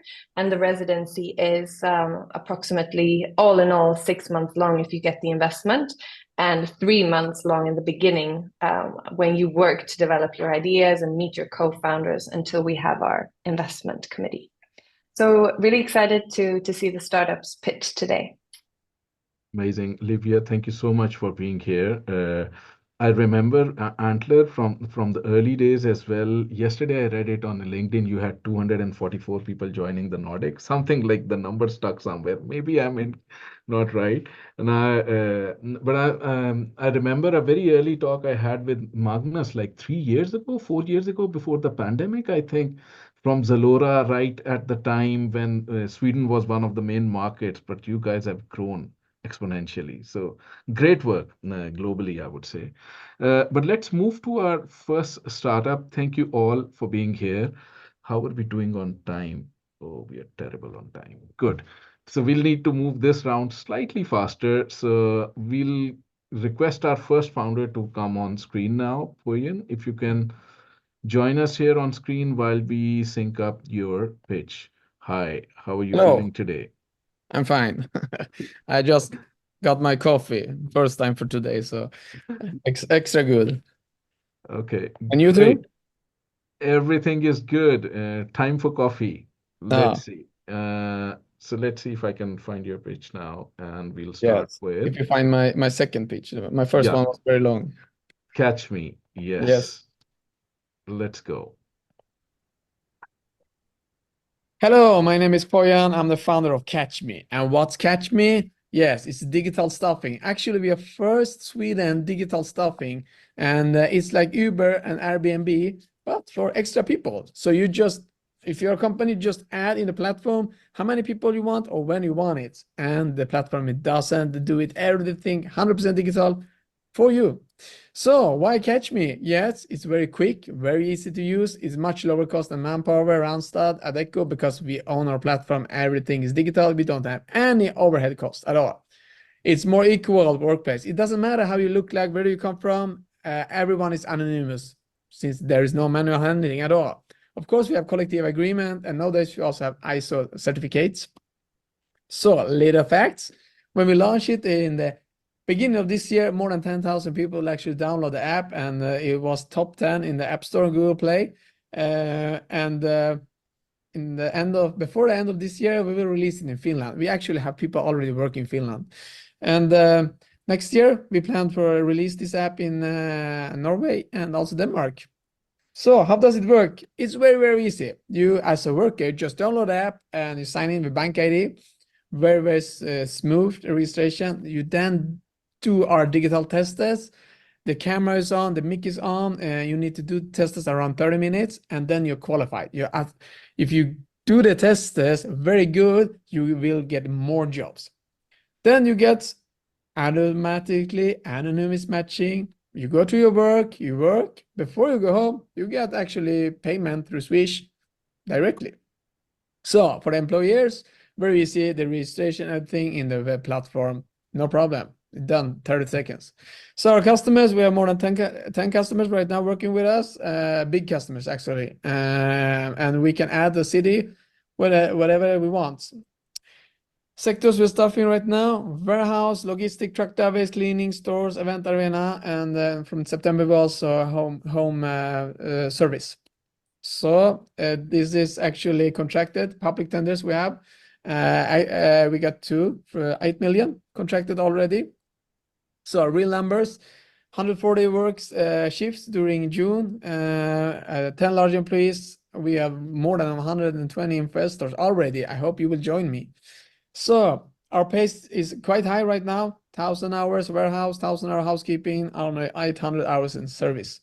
This is our actually famous people working in the board. Christer, former CEO for Swedbank, Caroline, France, and Patrick from KPMG, and me and Malin, of course.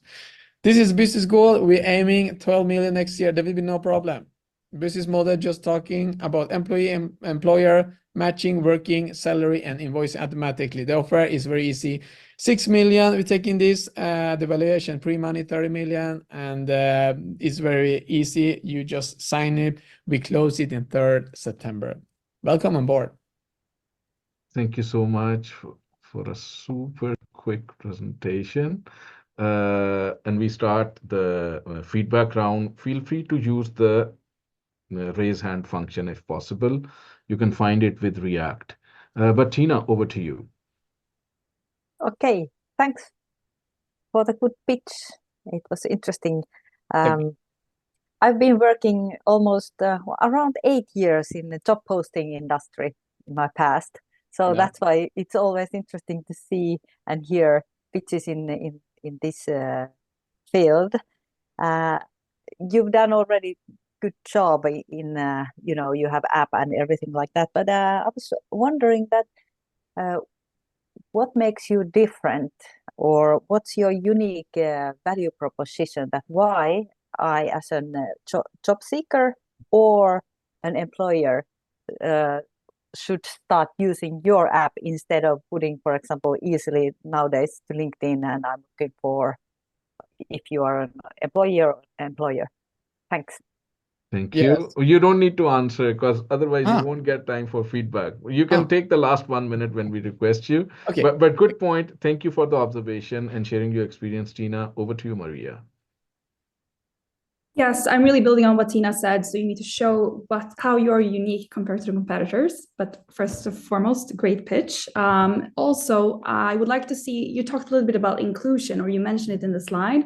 How are you more including compared to other staffing platforms? Also, I know you only had 3 minutes, but I think you went a little bit quick. So maybe trying to take away one slide and rather go a little bit slower so we have time to really process what you're saying. That would be my recommendation. And also, final word for me, commercial side. I want to see a little bit more on the commercial side.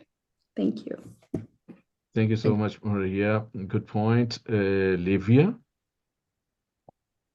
Yeah, I think also building upon the previous speakers, I think it's super important to highlight sort of what's your technical secret sauce here, for example, in the matchmaking process. Why is that superior compared to other competitors? There's obviously heavy competition in the HR tech space, and there's so many companies trying to build similar matching platforms, helping people get jobs. So really talk about that. And then also, how do you build trust? How do you ensure that these matches are actually successful and that there's trust and community built on the platform? I would like to see more of that. Very good. Thank you so much, Livia. I had the hand. Yes, Guy, over to you. Yeah, my feedback is about the pace of delivery. I think it's 3-minute pitches are the most difficult to align with. You think it's a lot of time, it really isn't. The elevator pitch is kind of just get me interested enough to book a meeting. The 10-20 minute pitch is enough to give me all the information that you had on your slides. The 3-minute pitch is the mile. It's a sprint, but quickly. So think about creating a bespoke slide deck for that. And then my other piece, when it came to the slide deck, there was a lot of information that didn't stay on the screen very long, but one of them that stayed up was some kind of fuzzy numbers. There was a slide that was mixed up between things that you had achieved and things you wanted to achieve. And then later in the deck, there were some very hard numbers, which are things that were measurables. So I would think about bringing forward those measurables and promoting them as actual numbers in place of the hypotheticals that you had earlier on. But interesting business, and I think it's something that everyone's interested in solving. So thank you. Thank you. Thank you so much. Henrik, over to you. Yes, thank you. Some feedback. I think you mentioned the specifics of what you did a bit later. I was a bit confused in the beginning, which kind of drags away everything. So I think being even more specific, as it's a big field in the beginning. And then I think I don't think this is something for us as a kind of going global venture capitalist. And especially as you show that you're kind of taking smaller shareholders, which is fine, but it's also like depending on who you pitch. If you came to me, you should like don't mention that because it's just noise. Get me excited first, and then kind of that's going to be something that could be dealt with later after the first pitch, which is different for all types of investors. Thank you so much, Henrik. I see the hands up, Guy and Tina. Do you have any further points, or is this concluded? We are almost done with the time. Actually, I have one. Yes, please go ahead. One Yes, friend please. of mine, he has a company called Fuzu.com, and he is operating with that company in Africa. So it's around 7 years old company. And when he established the company, he decided that he's not going to play in Europe. He decided to play in Africa. So that's something that you should as well think about, because if in Europe and North America, the competition is very hard, but there are a lot of business opportunities in Africa, for example. But take a look at Fuzu.com. Okay, awesome. Great suggestion. This concludes Catch Me's pitch. You want to ask something or share something? Please do that in the next half minute while I onboard the next startup. No. Thank you very much. Just adding that the same team that done the Swish app in Sweden have done our app. So it's very advanced algorithm. So I can add more about the technical in the coming presentations. So thank you for your feedbacks. Very good. Awesome. We'll try to connect the startups that pitched in this round with you guys on the jury side. We'll send some information over, but great work with the first pitch. Let's move to the second pitch. Daniel, if you can come on screen and tell us how you're feeling, we'll in the meantime set up the startups. We'll need to pace the next 6 startups at around 9 minutes. It's at 8.5 minutes to keep the momentum in the session going. Let's see. Daniel, over to you while I share your video. Yep. I'm here. Thanks for having me. I'm thrilled to join this demo day, and I'm eager to get your feedback and any support on our journey to transform beauty industry with digital tools. So thank you. Okay, awesome. Let's go. Hey, I'm Daniel, co-founder and CEO at ShikHub. There are 60 million beauty professionals globally, like nail technicians, barbers, cosmetologists, and on average they lose $2,700 monthly due to unbooked and missed appointments. Recent years have shown a clear trend of beauty professionals shifting from salon employment to solopreneurship, seeking more autonomy, flexibility, and control, but 80% still rely on pen and paper to manage schedules, with only 5% of bookings made online. Current salon management solutions are too complex and expensive for solo practitioners, leaving them underserved and struggling with inefficient manual processes. Our solution is ShikHub, a mobile and web application specifically tailored for independent beauty professionals. We've created an intuitive platform that simplifies schedule management, online bookings, payments, smart reminders, and our goal is to transition them from pen and paper to a digital tool that enhances their efficiency. In testing, ShikHub increased revenue for beauty professionals by 24%, and here you can see our own salon where we validated our hypothesis. The market potential is vast. We aim to onboard 100,000 active professionals in 3 years, projecting an ARR of $68 million. We operate on a subscription model, offering basic features for free and full version for $15 a month with a 30 days trial on iOS, Android, and web. Our goal is to reach 50,000 professionals and 1.7 million MRR in 3 years, starting as a SaaS platform, then evolving into a marketplace, and eventually a market network. Our acquisition strategy involves tapping into beauty professional communities and using influencer partnerships and SEO to drive growth. Early adopters get 3 months for free, with influencers enjoying a 20% revenue sharing. Unlike complex and expensive salon software, we empower independent professionals with a simple and affordable solution. Alternatives like combination of Wix, Calendly, and Linktree are expensive and complex as well, making ShikHub the best choice for solo practitioners. Our team consists of 3 co-founders and 3 developers. Jan, our CTO, previously exited a property management system. Yesenia is our beauty expert, and I oversee business development. We've launched our iOS application and are finishing the web app. We seek $600,000 through a SAFE to cover 18 months of runway, helping us reach 2,500 monthly active professionals and 50K in MRR. I would appreciate any support on our path to revolutionize the beauty industry with innovative digital tools. Thank you. Thank you so much, Daniel. We can open the feedback round now. Livia, over to you, and then to Joakim. Yeah, first of all, thanks so much for a great pitch. So when I, for example, book beauty appointments, I actually think that the process works quite smoothly for me as a consumer. And it might be so that the beauty practitioners are leaving money on the table, but I would like to understand more than what are the features, or perhaps the killer feature, which is helping with your platform so that these actual this money that's left on the table by the beauty practitioners gets lowered. Because you're kind of saying a few different things, but I don't really understand why your platform will be more successful in helping these beauty practitioners. You also mentioned that, okay, you'll do it for a lower price. But I'm not sure sort of what's driving user adoption among the beauty practitioner community.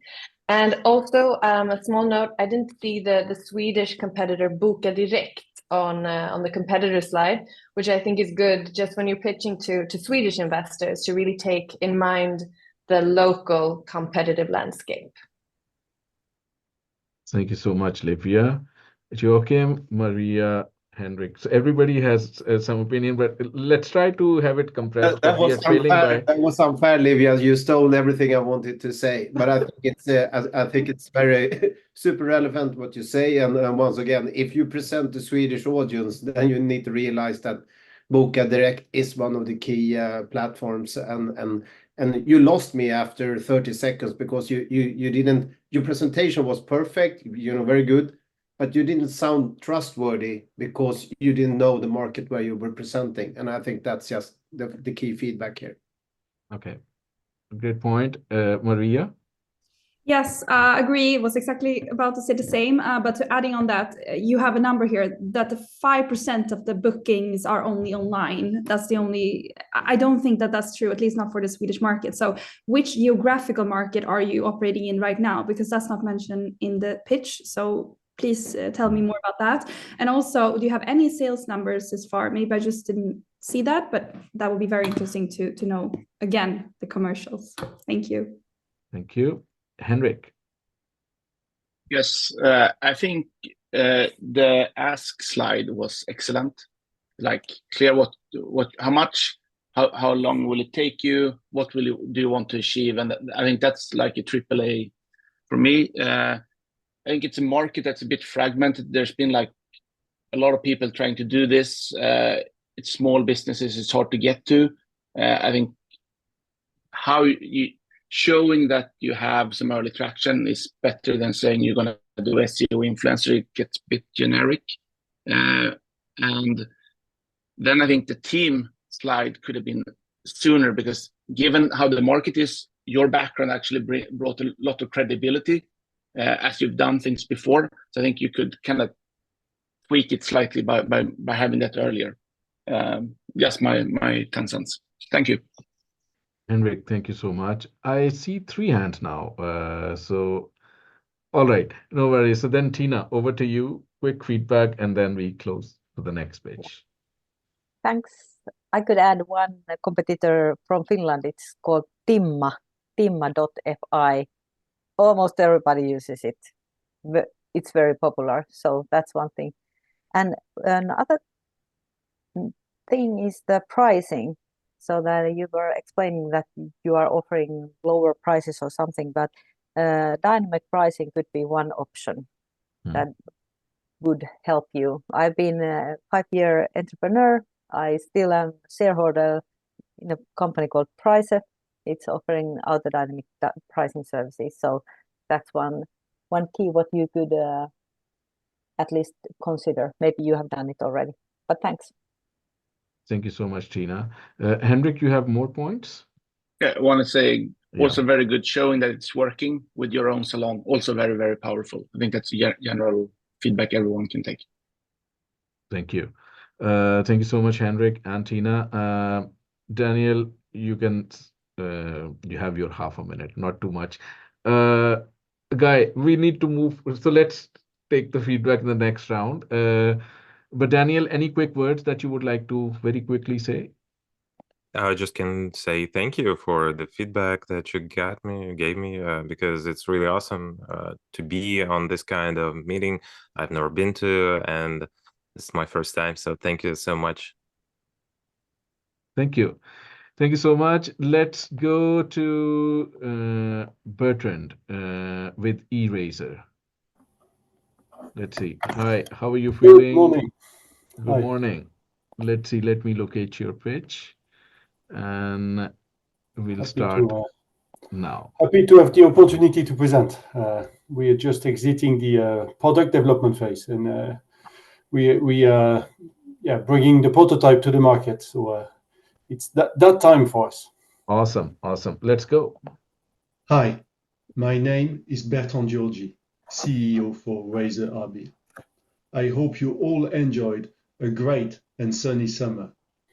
We are shifting to a darker period and a time of the year that sees a sharp increase in road traffic accidents. Indeed, about half of all traffic accidents occur in dark conditions. A leading cause of these accidents is poor visibility at night. Night vision begins to deteriorate from the age of 30. By 50, you need twice as much light as a 30-year-old to see equally well. A way to solve the problem is auxiliary lights, such as LED bars. Placed in front of the car, they come with a lot of disadvantages and fail to solve the issue. Because of their poor placement, old generation auxiliary lights cast a very strong light far too low. It leads to overexposure of the road, and ultimately it actually degrades night vision as it tires the driver's eyes. The key to our solution is the placement high up on the inside of the windscreen. This dramatically improves the quality of sight and does not compromise on the car's native design. Old generation auxiliary lights are affected by gravel and dirt when it's not snow and ice. On the contrary, eRaiser is protected against adverse conditions and is not exposed to theft, as it often happens with extra lights placed outside the car. With his engineering and semi-professional racing driver profile, Lars Svelander founded the company after he once drove through a herd of reindeers in the dark. We started by patenting the placement and technology, and after developing a first proof of concept, we successfully went through the product development phase, and our prototype is now ready for production and market introduction. Auxiliary light is a large and growing market globally. In Sweden alone, it is already a 1 billion SEK market. We have the ambition to capture at least 10% of the domestic market in the short term, before growing further in Scandinavia and then to the US, where we also have a patent.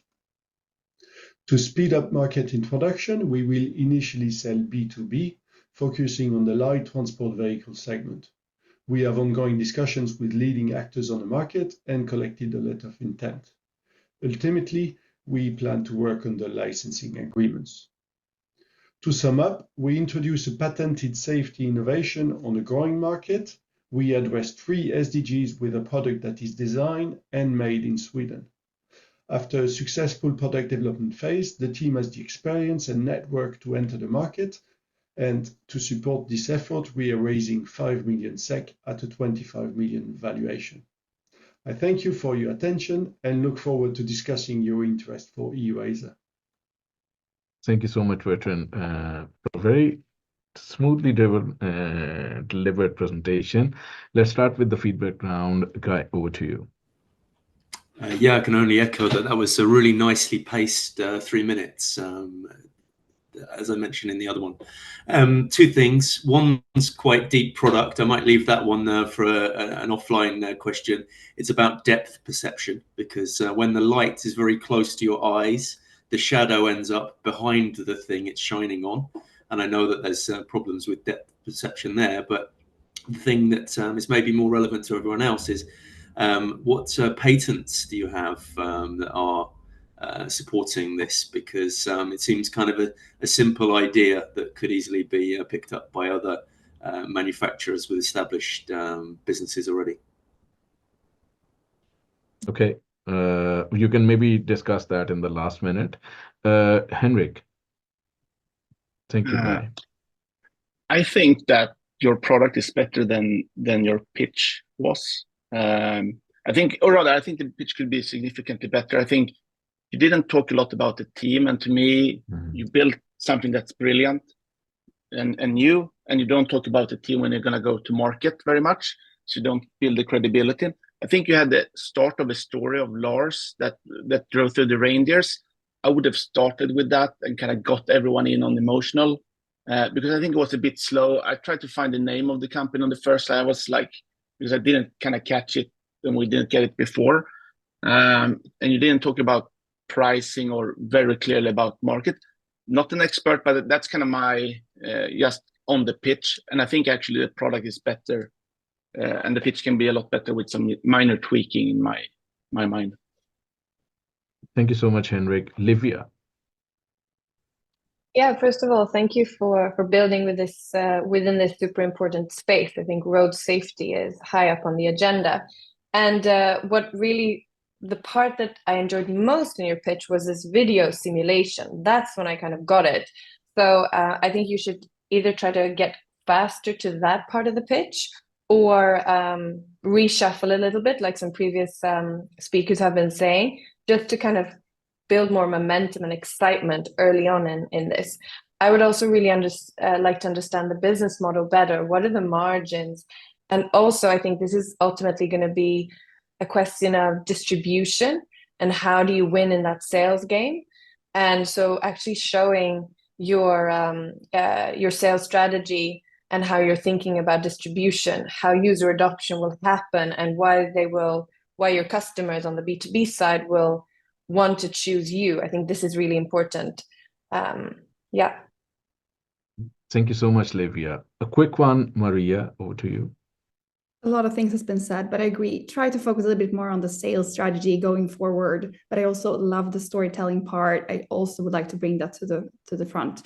Please also answer later on, how are other car manufacturers looking at this issue right now? So how would you compete with the Tesla's new models, etc., when they're incorporating this? Thank you. Very good points. So a lot of interesting feedback. Guy, do you have anything more to add, or I'm just okay? Very good. Perfect. Bertrand, you have your half minute. Yeah, no, thanks a lot for all the feedback. Great. It would be a challenge to include all that in 3 minutes, but I'll try to make the most of it. But it's very valuable, especially about the pricing. That seems to be a key and informative, the sales strategy, and also the competition part. So thanks a lot for the feedback. We are available and completely open to both financial partners and commercial partners, advisors. So please get in touch. Thanks a lot and have a good day. Thank you so much. We move to thank you, Bertrand. I'll request Daria now to come on screen now.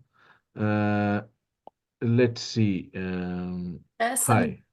Hi. Great. Thank you so much for joining in. Let's move straight to the pitch. Thank you for the opportunity to present today, and I have to apologize for my voice today. I'm not sounding like this normally, but I'm very excited to be here and to share my pitch. Okay, just while you were saying that, I had a kind of cough bout. So, okay, Zoom does that. Well, let's go. Let's hit out your pitch now. Okay, this is Tiffany. Hi, my name is Daria, and I'm the founder behind the sustainable fashion brand Tiffany Reform. Tiffany Reform is revolutionizing the fashion industry. The problem with the fast fashion industry today is that it has a massive negative impact on the environment. That the pieces that are being introduced to the market have a limited artistic value and are being obsolete fast after they have been introduced, which leads us to that clothing have never been discarded as fast as it is today. The solution to these problems we call Tiffany Reform, a reconfigurative fashion brand that focuses on smart, multifunctional solutions. We are reducing the production waste by adaptable size variation and multifunctional designs. We are increasing the artistic value of the product by designing multifunctional products. And we are extending the relevance of the products by them being multifunctional.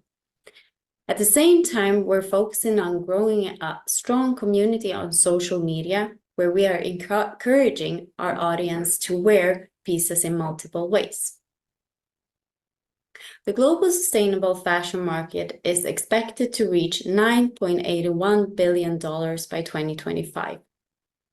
With the growing environmental awareness, people are more willing to invest in more sustainable solutions. Tiffany aims to capture this demand with our timeless, high-quality, functional, unique fashion. So Tiffany focuses on quality. Our products offers more value by being designed for adaptable size, variations, and multifunctionality. Today, we're selling everything through our web shop, and we're focusing on growing a strong community on social media. In the future, I would like to see more targeted social media campaigns and partnerships. We're constantly growing month by month in sales and social media followers. We have been featured by huge fashion accounts on social media. The team consists of me today, but I'm looking to expand in both design, sales, and marketing. So therefore, I'm seeking 200,000 euros for 10% of the company to expand my team, introduce a new collection, and focus on sales and marketing. Join us in transforming the fashion industry. Thank you.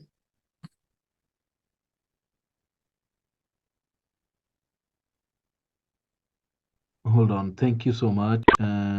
Let's take some questions now. Feedback. Maria, let's start with you. Yes, thank you so much for a lovely pitch. So we work a lot with e-com companies, so that's why I wanted to jump quick on this one. My main feedback to you would be to regard the pitch to your investor as you're pitching your brand. So I would think about reshaping your pitch deck a bit to more display what is your brand, what is the uniqueness of your brand. So think about when you're selling to consumers, this should be the same way, right? Like try to avoid the blurry images, try to make sure that everything looks really clean and beautiful. And also when you're talking so much about sustainability, I didn't hear anything about manufacturing. And also in e-com, there's a couple of key KPIs or things that we look at. So margins are very important, and there are a couple of margins there to look at. So I will not mention anything here, but you need to add some of those numbers in there as well. Okay. Thank you so much, Maria. Livia, over to you. Yes, +1 on showing more data and more numbers. You're talking about sales going up, etc. But I got left with the sense that I don't really know what your business, where you're currently at, what you're targeting, etc. Thank you. Tina? Actually, I don't have anything to add. I had the same thing in my mind that Maria and Livia had. So, but thanks. Thank you. Henrik. Yes, so I think you got good feedback. I think this kind of fast fashion bad, it's big, and I think you would get better emotional response, if it's like, this is us kind of tying back to the brand. Now it's a little bit generic. We're just hearing it. Then I think on the given you, I don't think you shared any sales numbers. I just think that the valuation came off as with 7,000 followers, just very high, which can be like a kind of scare people off. Not my area where I do the most investments, but I would really kind of try to get some feedback given where I'm at. Is this the right ownership? Sometimes when we invest, 10% is low for many. But then you just ask for more money, which is a bit kind of counterintuitive. So really understanding that in your niche, I think, could be very useful. Thank you so much, Henrik. Guy, over to you. We have half a minute to go on feedback. Yeah, just a very small point for this case, but also for all of the others as well. I threw a link down in the chat there about the classic, you will read this first. Just be really careful when you're putting slides on screen with different fonts and layouts. I was kind of all over the place there. Okay, this is the important information. Oh no, that is. So just have a think when you're laying out slides that ask somebody else to read it, which is the first piece of information that jumps out at them. And if it's not the most important part of the slide, then consider rearranging it. Thank you. Daria, over to you. Half a minute if you have anything to say. Thank you so much for the feedback. I have notes of everything and I will look through the presentation. And thank you so much. It was very helpful. Awesome. Thank you. We'll now request Alexander to come in from Monava. And Hi, Alexander. How are you? Hello. I'm very good, thank you. How are you feeling? Let's see. Excellent, I think. Yeah, I'm feeling good. It's great to be here. And all right, already there? Yep, found the presentation. Let's go. Let's fire it on. Hello, my name is Alex. I'm the CEO and co-founder of Monava, where we develop smart monitoring systems from acoustic data. And where is this most applicable? Well, here is a video from Ukraine where you see the soldiers trying to protect the city of Kiev from kamikaze drones flying in. And the way they do it is basically by just shooting towards the sky and trying to hit them down with limited results. So the problem here is really there's no single sensor for all situational awareness. And the drone problems are increasing fast. Like simply a €100 drone can outbattle a 10 million tank. And there's a lot of these drone attacks. 5 drone attacks on Ukraine an hour is the estimation currently. And looking at Swedish soil, there's a 3 times drone-induced disruption over the last couple of years. So what we do is to increase the situation awareness with smart monitoring. And we can, with sound and vibration data, cost-effectively solve this problem, and especially where the visibility is limited.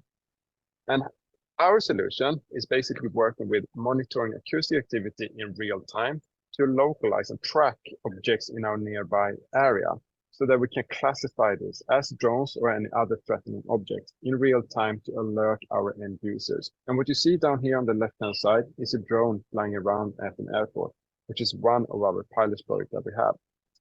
Next up is a finance pilot project together with Saab coming up in the next month. And over the last year, we have a lot of customer interaction. And currently we have more than 100 interested lead interaction with this solution that we're providing. The market is big and global. And we see that our main customer is the system integrator, which is basically bridging between us as a supplier and the end user. So basically integrating our technology into an already established monitoring system. We do see though that our technology can monitor and detect any type of object that is generating sound or vibration data, both in air as well as in ground and underwater. Monava actually stands for Monitoring Avalanches, which is our foundational solution that we've worked on as a research project for more than 6 years now. We have over the years won several technology awards with this product, and since last year we decided to patent pending it. We do see, though, that our technology can be applied to so many different areas. And a year back, we decided to pivot towards drone detection. And this is why we're now currently fundraising, because the market is much bigger here and has a much higher growth. We're looking at 4 million Swedish crowns for 16% of the company with a 21 million pre-valuation in order to reach to the market as fast as possible.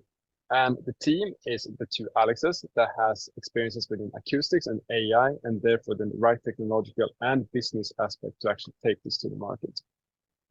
Thank you very much for your time, and I look forward to hear more from you. Thank you so much, Alex. Let's get some feedback.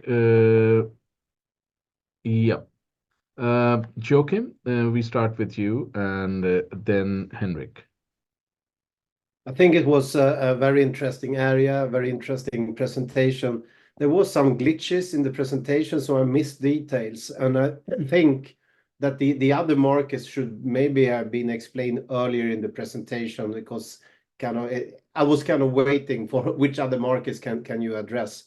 So I think the whole way of selling through system integration, there's meaning partners, it really makes sense. So altogether, a very good presentation, but there are just some fine-tuning and it would land a little bit better. Thank you so much, Joakim. Henrik?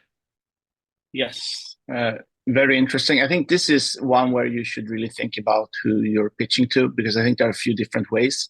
When you started with Ukraine, I think you could have gone like Anduril or like this new wave of defense tech that gets very highly valued from venture capitalists that haven't been in this area before the Ukraine invasion. Then it kind of, okay, we're also doing a little bit of airports. We used to do avalanches, which I think detracted from this short pitch. That's just me. But then I think you undersold yourself. This is where I would have not underweighted. I would have gone much earlier with the team, established that you've done this for a long time, that you had patents, and then I think the asks, like very tactically, the ask slide should always be last. Like you should have the team before you, like asking for the money. Most people would invest in you guys as much as the product. So that should definitely be before the ask slide. Super interesting. I'm going to stop there and let others talk. Very good feedback on the structure. Tina, over to you.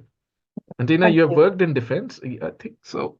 Yeah, I've been working in Finnish Defense Forces for 8 years, so this is very interesting branch for me, I would say, or segment. First of all, you've maybe heard Diana program. So this is your program is perfect dual use, where you can use it in civil and military. So that's one thing. FIBAN organized last summer BITS Finland DefSec, which is only for defense and security companies.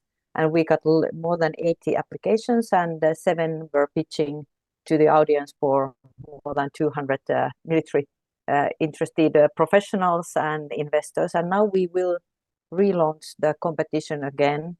So follow me in LinkedIn, so you will see the dates when the competition is open again. And the event will take place in 19th of November in Helsinki during the slush week. So that's all.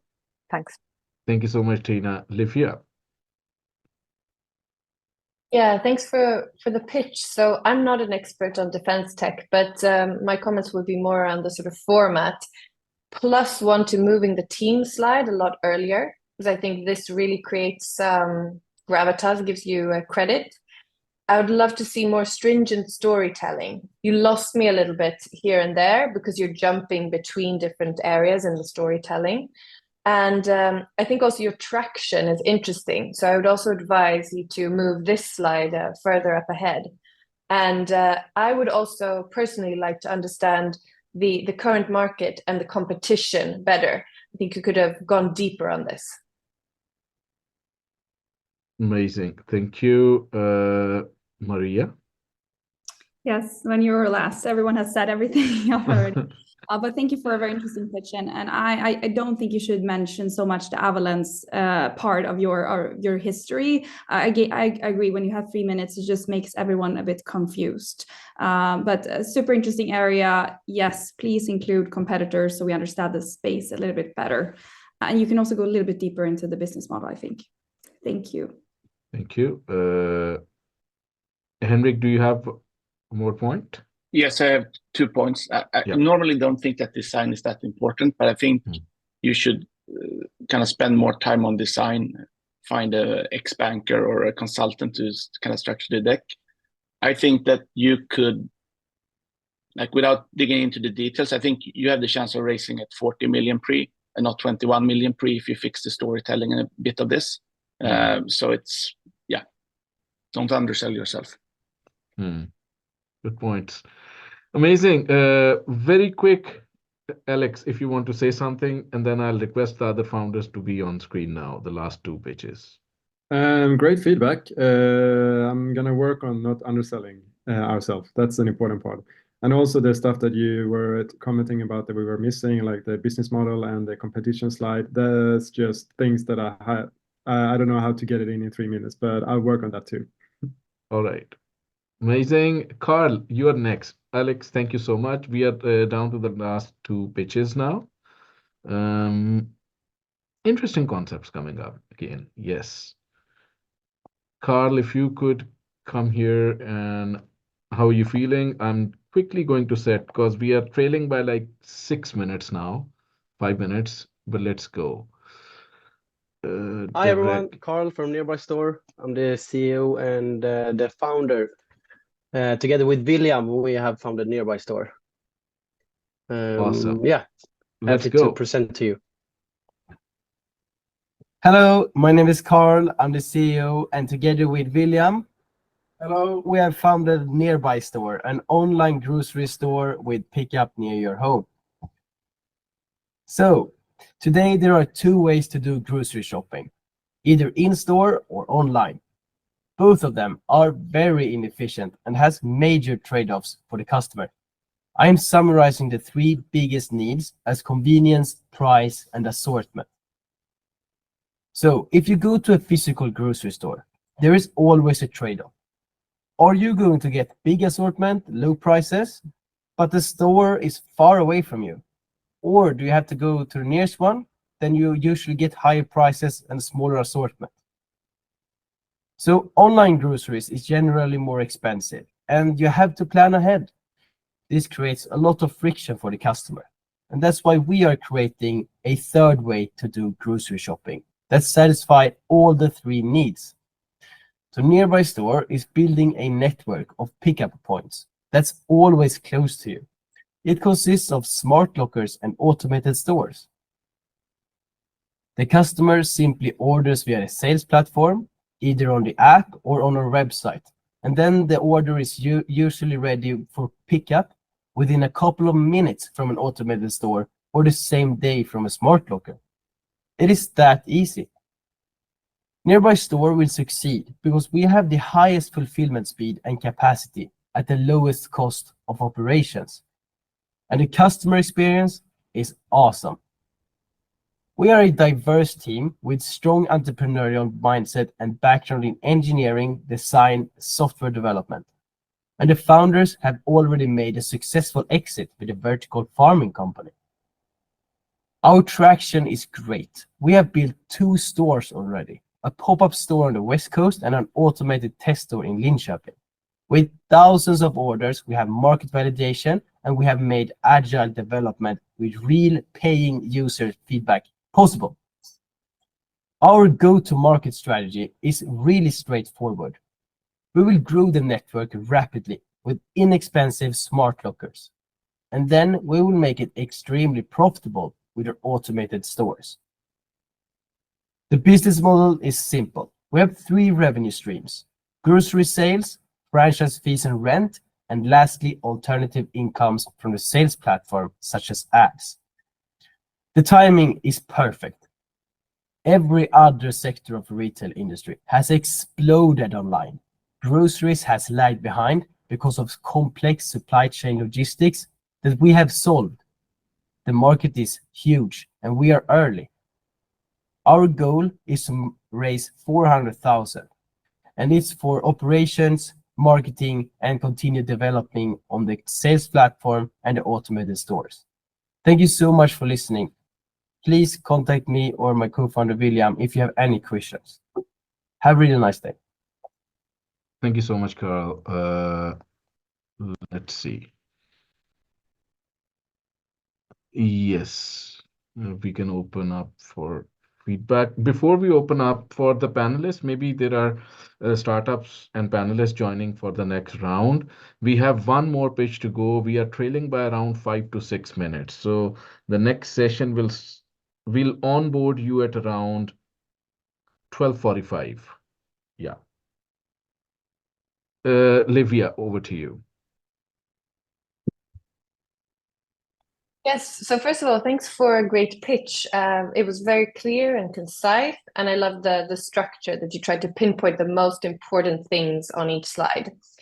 I would have spent a little less time on the problem statement so that you can focus more on the solution, how it works, why is it different?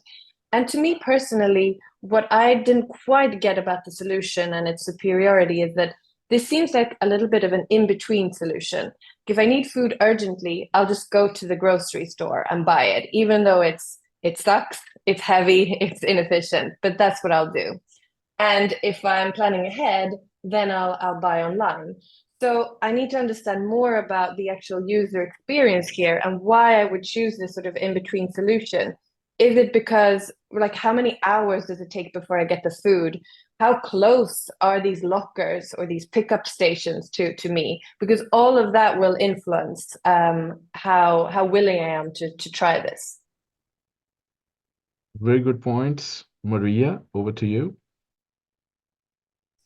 Yeah, I also want to have clarity on actually on the logistical side, the way that you claim to solve it. So who are you working with that are driving the products to the boxes today? What are the costs of that? What is the cost of the boxes? What are your current margins today?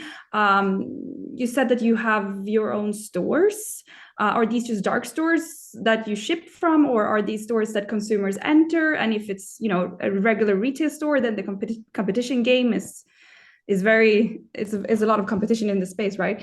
So yeah, please try to, like my previous speaker said, try to break this down more. Thank you. Amazing. Thank you. Henrik? Yes.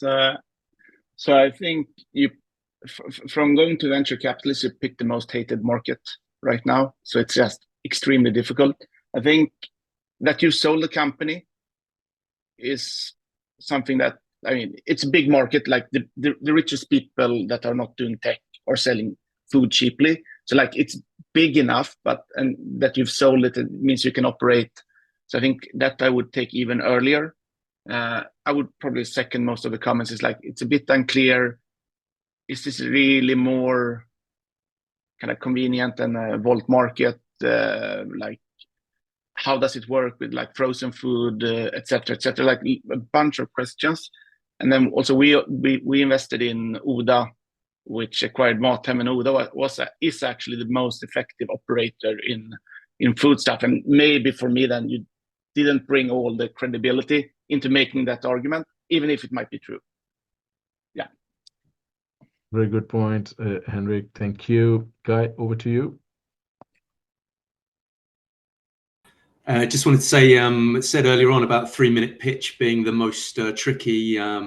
It's too short a time to get all the information in. The fact that most of the feedback is, tell me more about this, tell me more about that, means you've piqued a lot of people's interest. And I can echo what Henrik says. This is a tricky market, and it's a bit of a scary market. It's a beast. But the fact that lots of us want to know more means I think that you just hooked us enough with some information. And so, yeah, for a 3-minute pitch, you can't answer all those questions. Otherwise, my feedback would have been you rushed everything. So I think you picked a good depth to go to.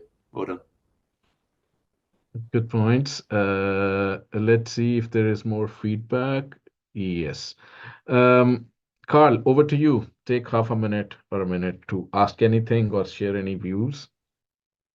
Thank you so much for the feedback. Yeah, it's very hard to fit everything into the 3 minutes, and all of these like numbers and the actual like data, the how do we make money. I would be happy to share this with you if we continue talking. But we are from the customer side, why this is better. I would like to address this because I get this question so much. So I would just say, imagine that you have wherever you go, you can pick up whatever you want, whenever you want it. So a great example is McDonald's. You know exactly what you can get. You get the same stuff that you get at others McDonald's, and it's always pretty close to you. We want to do that with groceries. So you always know that you can get the stuff you want, whenever you want, wherever you are. That's nearby store. All right. Great. Thank you so much, Carl. Love the relaxedness of the pitch. I think that was like one of the 3 or 4 pitches which have been delivered at that pace today. I think that's great. You're in control of things. Great. Let's go to our last startup of this round, and to the panelists and startups in the next round. We'll onboard you after this pitch. There'll be 1 or 2 minutes onboarding time. Thank you so much for waiting. Vendela and Linnea, let's have you on screen. Let's see. How are you guys feeling? We'll just queue up your pitch. Hi there.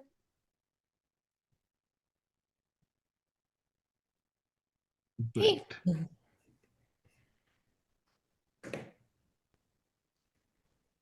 Let's see. Hope you'll stay awake everyone, and have had some Vendela snacks. from Unna here.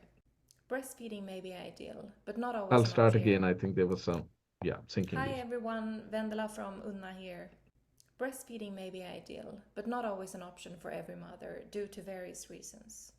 Looking into breastfeeding substitutes, we discover problems of mistrust in the big corporations ruling this category. And the conscious consumer do not really want to support these giants. The options are very limited though. There are, for example, no organic alternatives made in Sweden. There's a lack of products without palm oil, and there's simply no appealing brands. We've created a new niche in a niched category. Our products are produced in Sweden, we source organic premium ingredients, and we're being a supportive brand, understanding the everyday struggle for new parents, and we're innovating in a category without any new alternatives or perspectives for the last decades. We're bringing Unna to the market. Unna is the first organic infant formula and follow-on milk produced in Sweden, and we are ready to conquer the global market of baby nutrition. What makes Unna even more unique is the fact that Unna is created by parents for parents. As mothers, we can speak about relevant subjects in an authentic way. The global baby formula market is estimated to 10 billion euros, and the Swedish market size for baby formula is 50 million euros. Our business model is simple. We buy pre-packed products from our production partner in Skåne. We sell through retailers, offering an attractive margin. And we've just before summer launched our own D2C channel, and will soon begin to launch Unna via distributors in selected export markets. We launched Unna in May last year and have in these 15 months sold for 150,000 euros. We sell in 200 Coop stores across the country, a bunch of selected ICA stores, and at the large online pharmacies. We've received great recognition in various media channels since the beginning, and were earlier this year awarded the Visa She's Next grant. In this second capital round, we plan to raise 900,000 euros with a 30 months runway, and as of now we've covered for 35% of that. We have stable monthly revenues, but we need more fuel to scale. The investment is essentially going to fuel our sales and marketing activities. We're widening our Swedish distribution, launching with Axfood already this fall. We'll continue grow our D2C and as well take on first steps into exports, starting with Norway. And with a fuel of 900,000 euros, we estimate that we can reach a turnover of 2.6 million euros by the end of that runway, meaning a market share of approximately 2%. Building on that, we see great potential to double our turnover by taking on new markets. And why us? Well, we're Vendela and Linnea, and apart from being entrepreneurs and mothers, we both have strong backgrounds in FMCG and are now creating a brand that we've missed ourselves, leveraging Swedish values and high quality. Thank you. Thank you so much, Vendela. Let's see. I'll set up the screen. Yep. Let's go. Livia, let's start with you. Thanks so much for an interesting pitch. And as a parent, obviously this is interesting to me personally as well. So it seems as though you're kind of currently pitching this with the USP of it being organic and local. But one piece of feedback is that I'd love to understand more, what are the ingredients here? And I would love to know more about your production partner, because I think if you're going to position this as something more unique than the existing options, I really want to know more about the story behind this. Then I think secondly, I want to point out that I know, because we've invested in a company called Grow that produces fresh baby food. So it has much shorter expiry date than many of the cans that have like years expiry dates. And we know for a fact that scaling these types of products in store is really hard. How do you work together with the big food chains in order to ensure that your product is front and center? So I'd love to understand more about this and your marketing and sales strategy, because I think to really win at this game, you need to be excellent at that. Amazing. Thank you so much. Tina, over to you. Thank you, Livia. It was amazing. I don't have anything to add. All right. Thank you. Maria, over to you. Yes, thank you so much, girls. I think this was a great pitch overall. I mean, you covered what I think is most important in a 3 minutes pitch. So well done on that. Personally, this is my space. So if you had more time, I would love to see more on like your distribution rollout plan.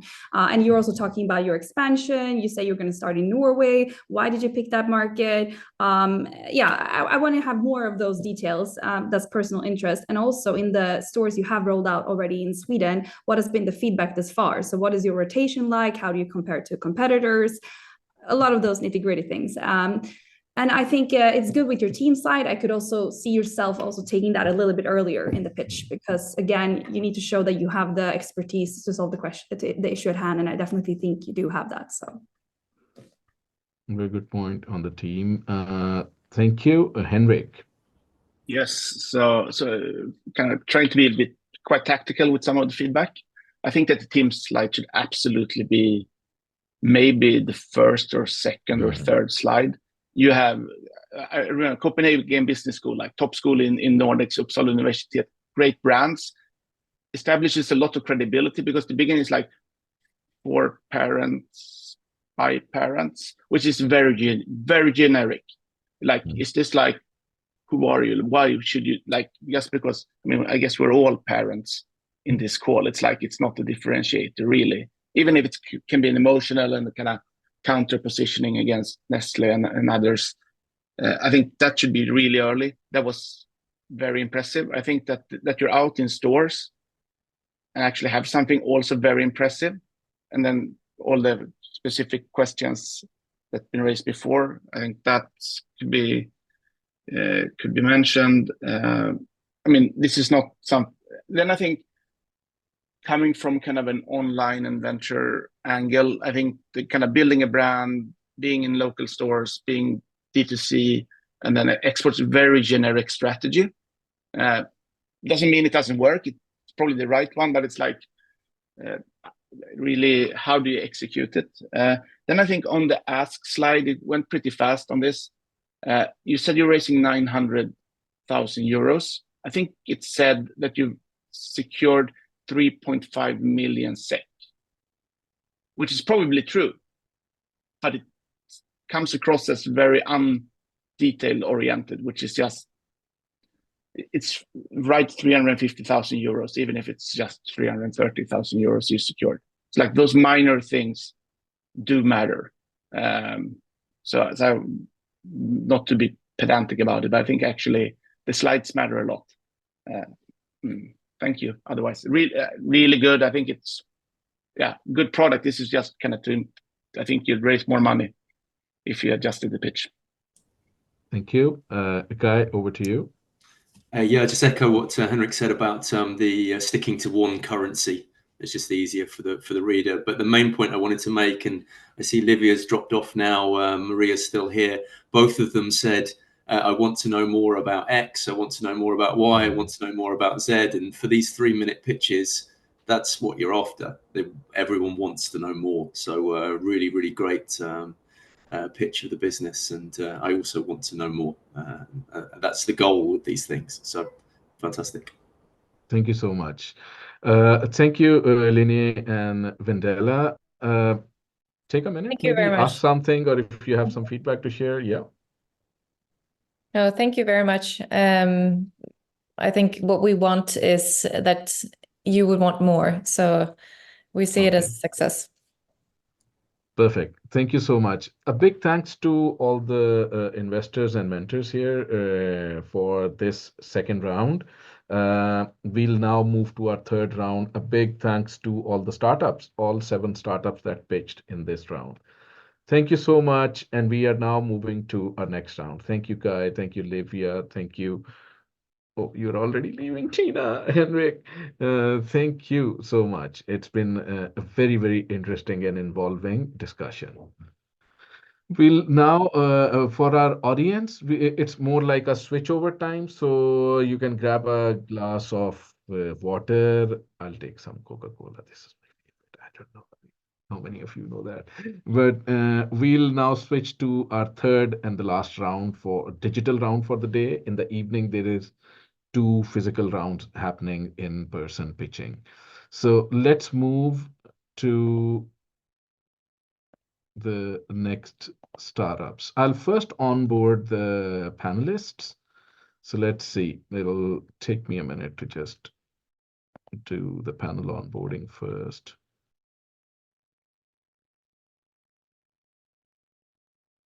So Alfredo, Emily, and then Max,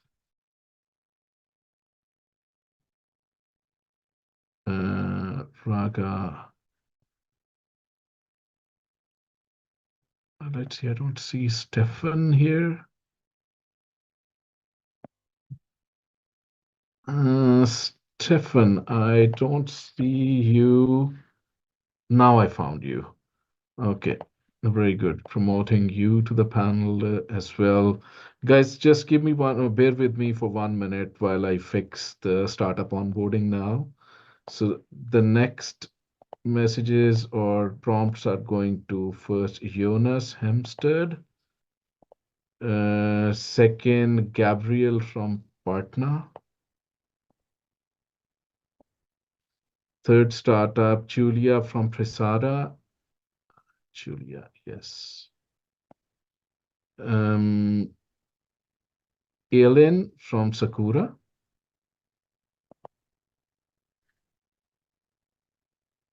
There'll be 7 startups here again. Florina from Spark Generation. Let's see. Yeah, it's that awkward part of 2 minutes. And everything is very, very quiet. And then Kaveh and Viveka with the last startup. Tinky. And Viveka. Okay, you joined together, I think, Kaveh and Viveka. Great. Before we run into the introductions, I'll just do a quick, because this has been a running event. We are in the third phase of the day. Let me just do a 1-minute introduction so that everyone is aligned how this works. Share screen. Okay, So a big and warm welcome to everyone joining in the room, in the startups, investors, and the venture side, and some of the community that is joining in. Most of them will also see this later on the Connect YouTube. But a warm welcome to Stockholm Demo Day 2024. Our event partners for this event are CMS Vistrand and Almi. It's a two-part event. First morning live pitch stream with the 37 startups, like 21 startups in the morning digitally, and 14 startups in the evening in person. Next year, we want to reach a number of 100 plus, if we are lucky, 200 plus, and a lot bigger scale. This is our first year with Stockholm Demo Day.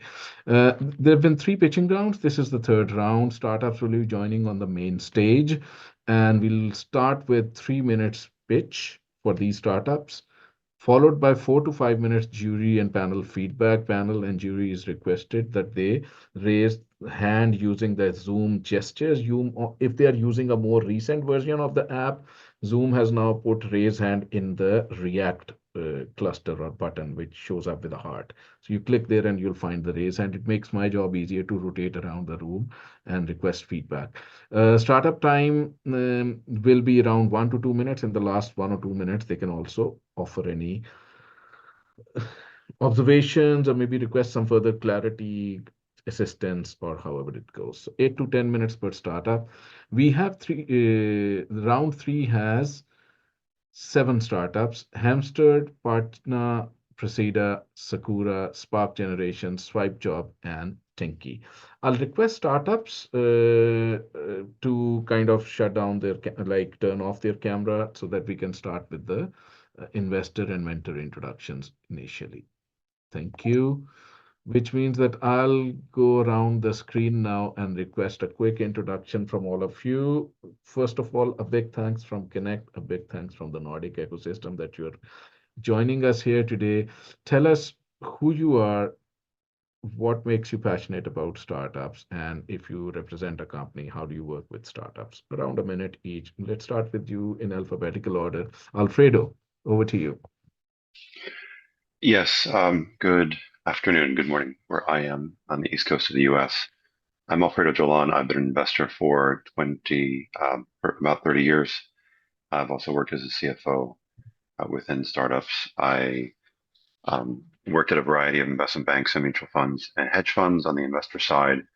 I moved to Sweden 3 years ago, where I worked as a CFO at a Series A SaaS startup, and then launched and ran Techstars in Sweden. Currently, I am the deputy CEO of Levels Invest, where Levels is a venture studio, and we invest in startups. I was hired to professionalize the investment function and to start a fund to invest directly in startups. Thank you so much, Alfredo, for the great work you're doing for the ecosystem. We love it when you're part of these initiatives we are running at times, sometimes with Nutty Ventures and all. Great. Thank you so much for being here. Let's move You're welcome, Nemo. Thank you. Emily. Yes. Hi, everyone. So I'm an investor with Plug and Play Sweden.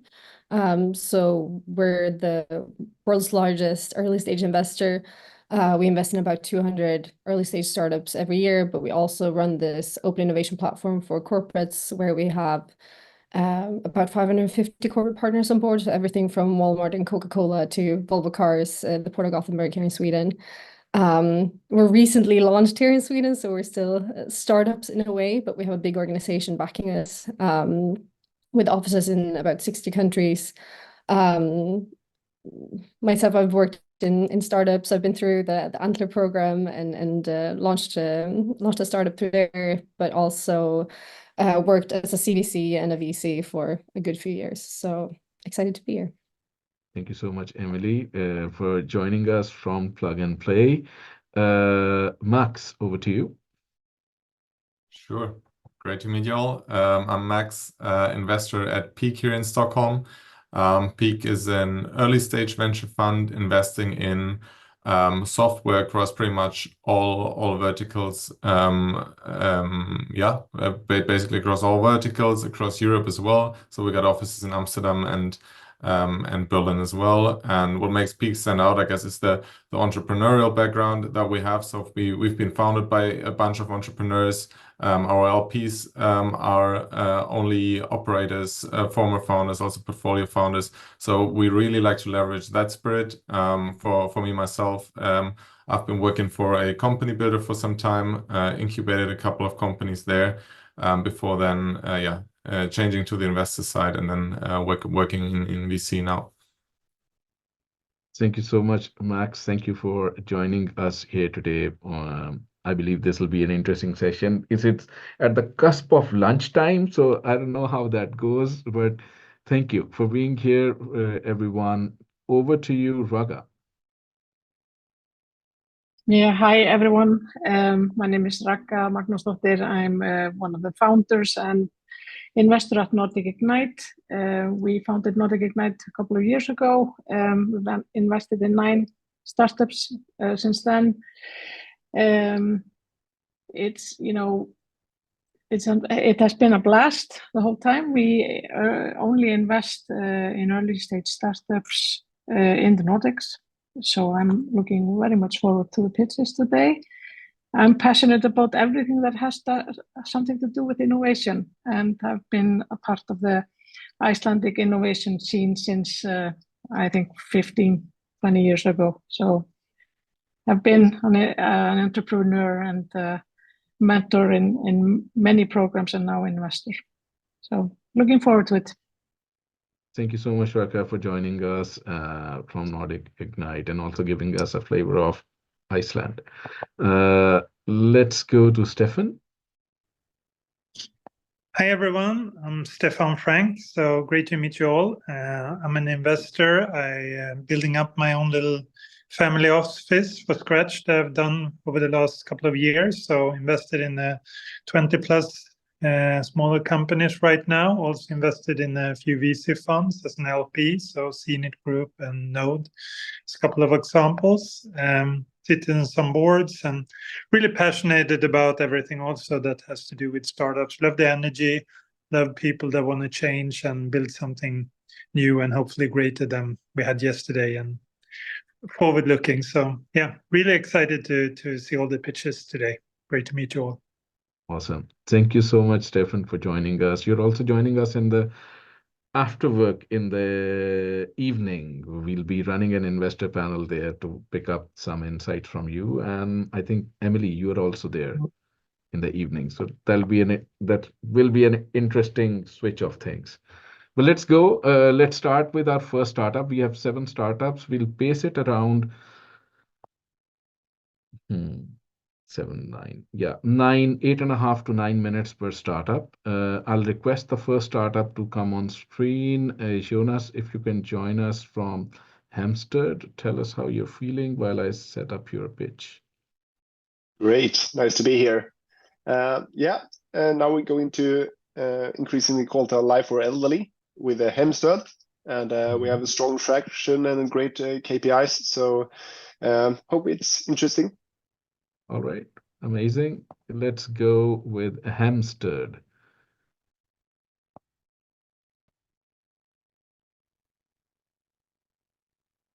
Relatives are struggling to give support for the elderly loved ones. Me, for example, I live 2 hours away from my mom and dad. That means I can't just stop by after work, follow them to the store, fixing something in their home, just sitting down, taking a cup of coffee with them. At the same time, the public home care system is really struggling and the service is lame. My name is Jonas Lindahl. I'm the founder and CEO of Hampstead, and we have the solution for this. We've created a digital booking platform where relatives and elderly can log in, search among, and choose a reliable person as extra help in the daily life. This means that the customer themselves can choose who they want to get help from. It's always the same person, and actually it's also cheaper than the public care system. And the service consists of most things needed in the daily life.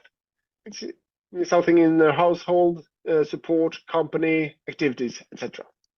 So we created a 2-sided business model, similar to Airbnb and Uber, but to increase the quality of life for elderly.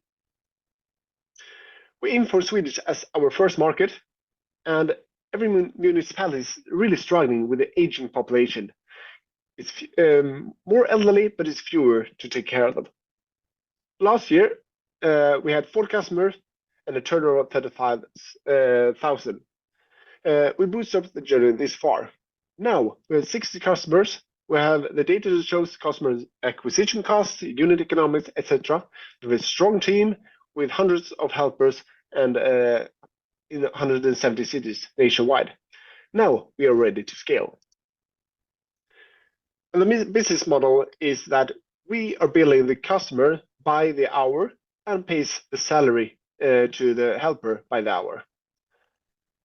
We're billing 164 euros per customer every month. And on a customer lifetime, we will have a profit contribution margin of 1,000 euros per customer. On the market, we are the only one that uses a digital booking platform. And this platform both, of course, gives benefits for the customer at the same time as it lowers our costs. We can be available nationwide without the need of local offices. We have a strong team with the long experience of building successful companies and a broad variety of competences. So now we're looking for 500,000 euros. We will be profitable within a year, and we're planning for a second round. And in 5 years, we will have a revenue of 35 million and a profit of 12. But we also see a parallel path going abroad.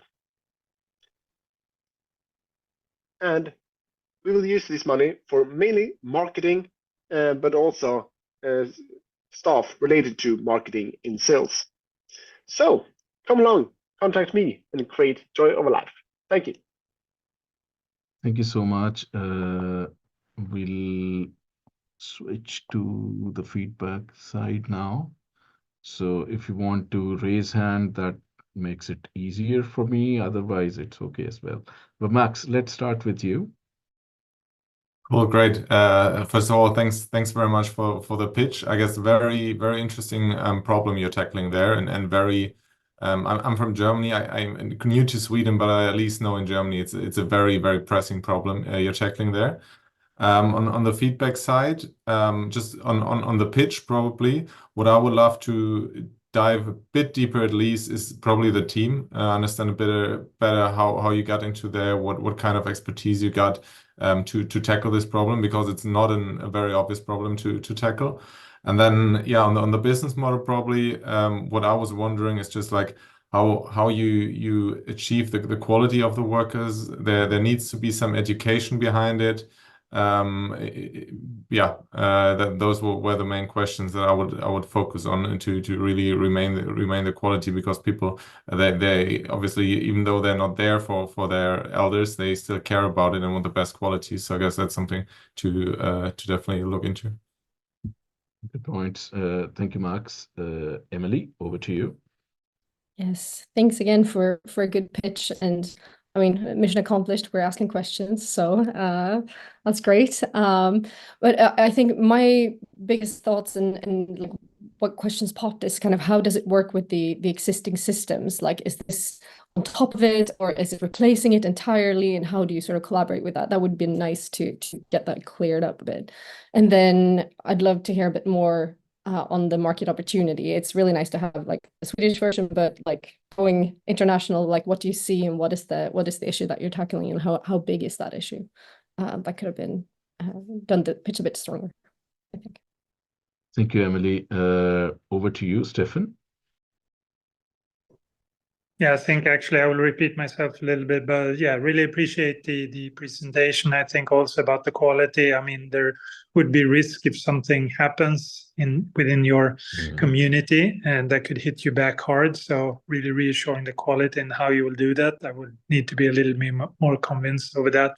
I also lack a little bit of the potential market. You said eventually we might go global more or less, but maybe a little bit more aggressive there, understand exactly how big is the market in Sweden, and then the opportunity internationally.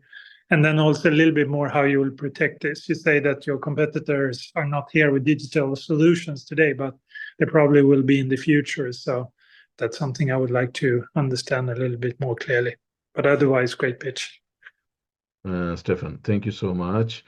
Alfredo? Yes, thank you so much. The silver economy is a huge category. This is a known problem. I don't get a good sense of why this team, investors fund individual teams who can execute. And I have to wait a long time to hear about the team. And then I have to hunt on the page. My eyes are darting all over the place to try to find out who are these people and why are they going to solve this problem? Because we know somebody will solve this problem in Japan, in Germany, in Sweden. And I don't get that sense at all.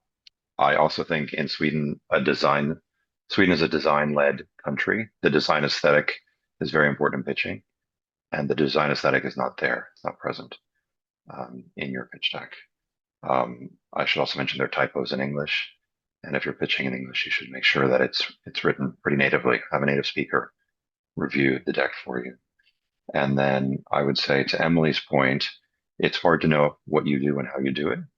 I would embed a demo of sorts when you're talking about your product. Include screenshots, include some tangible way that investors can know how you're tackling this problem, how you're solving it digitally.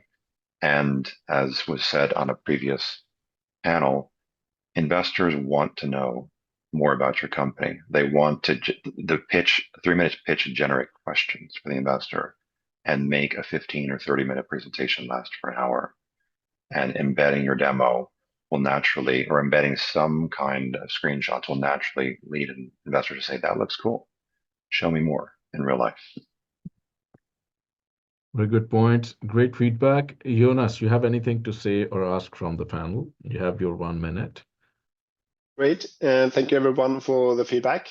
We are doing some checking on the helpers as well, and yeah, we have good experience in the service that we do. And I think we have the answers of the questions. So hopefully we can get some time to answer that. Awesome. Thank you so much, Jonas. That was our first startup, Hemstead. Now we move to our next startup. I'll request Gabriel to join us on stage. Tell us how you're feeling, and we'll, in the meantime, locate your deck. Yes, my name is Gabriel, and I'm the founder of the marketplace Partner. I'm looking forward to hear your thoughts about us and what we do. Awesome. Let's go. Hi, my name is Gabriel, and I'm the founder of the marketplace Partner. 97% of companies in Sweden are considered small, and one of them is Emma. She is looking for someone to build her website, but as she cannot hire a developer, a web agency is what she needs. However, signing the wrong agency is a financial risk, so she want to find the right one. I used to run a digital agency here in Stockholm. When we wanted to grow, I realized how cold, irrelevant leads stole time, money, and patience. We needed warm, qualified leads that aligned with our service offering, but we were missing a smart service to find these types of projects on demand. And this is why we created Partner, a platform that matches digital needs with qualified expertise. Thanks to AI and a focus on compliance, we have a unique and accurate solution. With over 3,000 development hours invested, we can offer a strong product because we believe that many problems can and should be solved with technology. So our business model is actually very simple. Emma will post her project on our marketplace. I, along with 5 competing agencies, can buy access to the business case, but only one can win. This way, Emma spends less time scouting for the right agency, while I am served warm, qualified leads. Since we launched in December 2022, we now have 1,300 users, over 500 agencies, and 700 plus published leads on the platform. Last year's turnover 1 million. This year so far 1.5 million kronor and 300 plus paying customers. So looking at the market, in Sweden there's over 50,000 digital agencies currently. We want to conquer 15% of the market share, expecting a turnover of 170 million. But our vision goes further than that. We want to become a European Fiverr, a place where you can find the right agency with speed and accuracy. So our team is pretty small, but cross-functional indeed. I myself have been running an agency before, so I know our audience by heart. So now we're looking to raise 3 million Swedish kronor for a 16 million valuation. Currently 50% is committed. So if you want to join our journey to become the next European marketplace for digital needs, please get in touch and we can get to know each other. Thank you. Thank you, Gabriel. We'll open the house shortly. Hold on. Yes.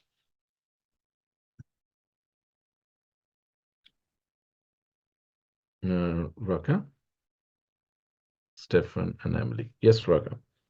Yes, hi. Thanks for the pitch. Well, I'm not sure, I must admit, I'm not sure I understood the business quite well. I didn't understand it as a whole, but I think I understand it. I think there needs to be a little bit more explanation on how we're going to do this. You had an example. It wasn't clear enough for me. But this is truly a problem, and I think if somebody is there to help the startups to get the right partner to partner with, that's probably a good business. But yeah, I wasn't clear on what you were doing. Sorry about that. Okay, thank you. And a good observation. Stefan, over to you. Yeah, so I think I kind of got a grip on what you're doing. I think that was pretty clean. My biggest question is how will you scale this? Because you said it yourself, you really know your business. You probably have a great network here in Sweden, so you got some paying customer, probably to some extent through your network. But how will you kind of automatically scale this globally? So, I mean, what will this customer be recurring customer? What would be then the total customer value? What will be the cost to gain new customers? How will you go to market? Is this growth marketing online only? So I have a lot of questions on really how to grow this company. So that is my feedback. Thank you so much, Stefan. Emily? Yes, thanks for the good pitch. Just more on a general note, I'm pretty much on the same track as Ragnar. Like, I'm not quite sure I get the USP fully. Might just be that I'm not super familiar with the space, but I don't quite get it. And then another general point is more the numbers on the slides are not the same as the numbers that you mention all the time, which make it look a little bit sloppy. But I would make sure to have them up to date. Thank you. Max?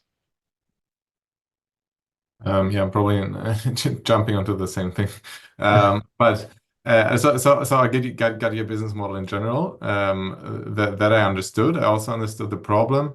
But then again, yeah, it probably might make sense to be more clear how you guys solve this problem in a sense. I mean, yeah, the marketplace might simplify some stuff, but then there's still the issue about how to ensure it's the right agency, how do you choose the agency, how is it about like pricing, transparency, stuff like that. So I think on that side you can be a bit more clear, as the others already mentioned as well. Yeah. Thank you, Max. Alfredo? So I think we can all detect a theme here, which is, do we know what you're doing or not? And I think, like Max and Stefan, that I know what you're doing, but I think like Emily and Ragnar, it's not well communicated. So I would say on your title slide, one line summary of what you're doing. And what I like to see, and correct me if I'm wrong, with some US comparables, we are the TaskRabbit 4. We are Thumbtack 4. Everybody knows we are the Uber of, we are the Airbnb of. Make a comparison. Investors love comparables. They love to comp you right away. So we are the TaskRabbit for this. I might be wrong. But if you say that in assessing your business, but if you say that up front, then automatically on the front slide, then you lead into the problem slide or the solution slide, and people already have a comparable in mind. I would say your traction is real and you should push it way up front in the deck. But even though I worked at Techstars, I really like what YC does in terms of helping founders at this stage presenting. And I often recommend it to founders: title, problem, solution, traction, in that order, first 4 slides. And the title slide could have, we are the TaskRabbit for, we are the Thumbtack for. What's the problem? There's some doubt here. What's the solution? There's some doubt here. And then boom, here's our traction. Because it's good. It's good. It's not perfect. It's since 22, but it's good. And it tells people that you are getting underway in a real way. This is not just an idea. So, but going back to what Emily and Ragnar really said, it's what are you doing? There is some doubt. Eliminate that doubt. Very good point. Thank you to the panelists. Gabriel, your half minute or a minute if you want to ask something. Yeah, go ahead. Sure. Very great feedback indeed. By now, I think we have like 10 versions of the pitch. But based on the feedback and that we actually spent 3,000 hours on the platform, I realized we should showcase more of the actual product from the inside and also mention our secret sauce. I figured we kind of lost that one. So very good feedback by everyone. Thank you. That concludes our second startup. We'll request Julia to join us on screen while we sync up your pitch. Hi, Julia. You can Hi. introduce yourself while I'm setting up. Hi, a friendly Moin from Hamburg, northern Germany. And yeah, so thank you for having me on stage. In the next 3 minutes, you will learn how AI is used for soft skill training in the future. Hold on. Still locating. Let's go.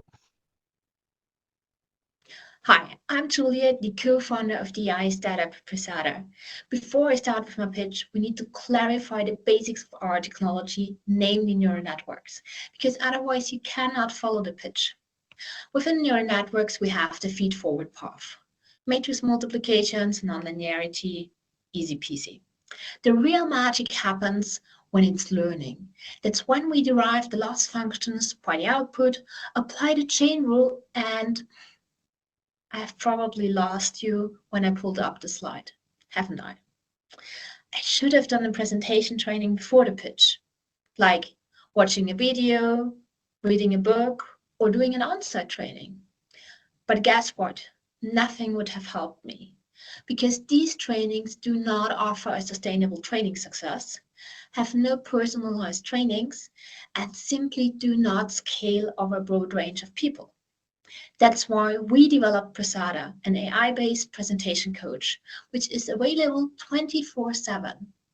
With a novel training intelligence, we invent an innovative learning algorithm and experience for the user.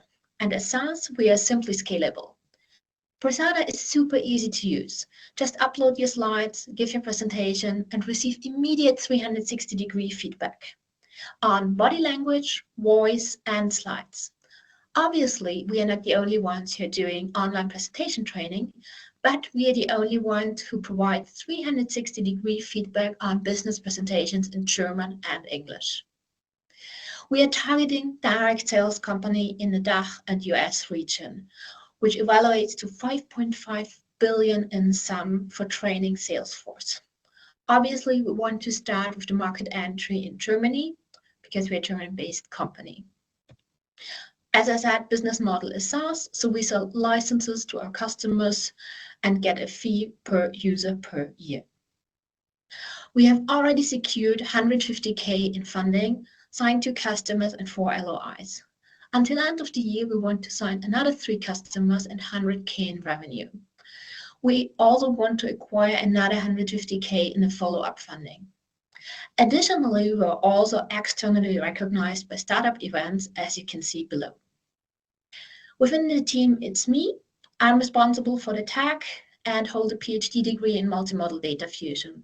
My co-founder Leon, who is responsible for marketing and sales, and our advisor Cambus, who is already invested in other edtech solutions.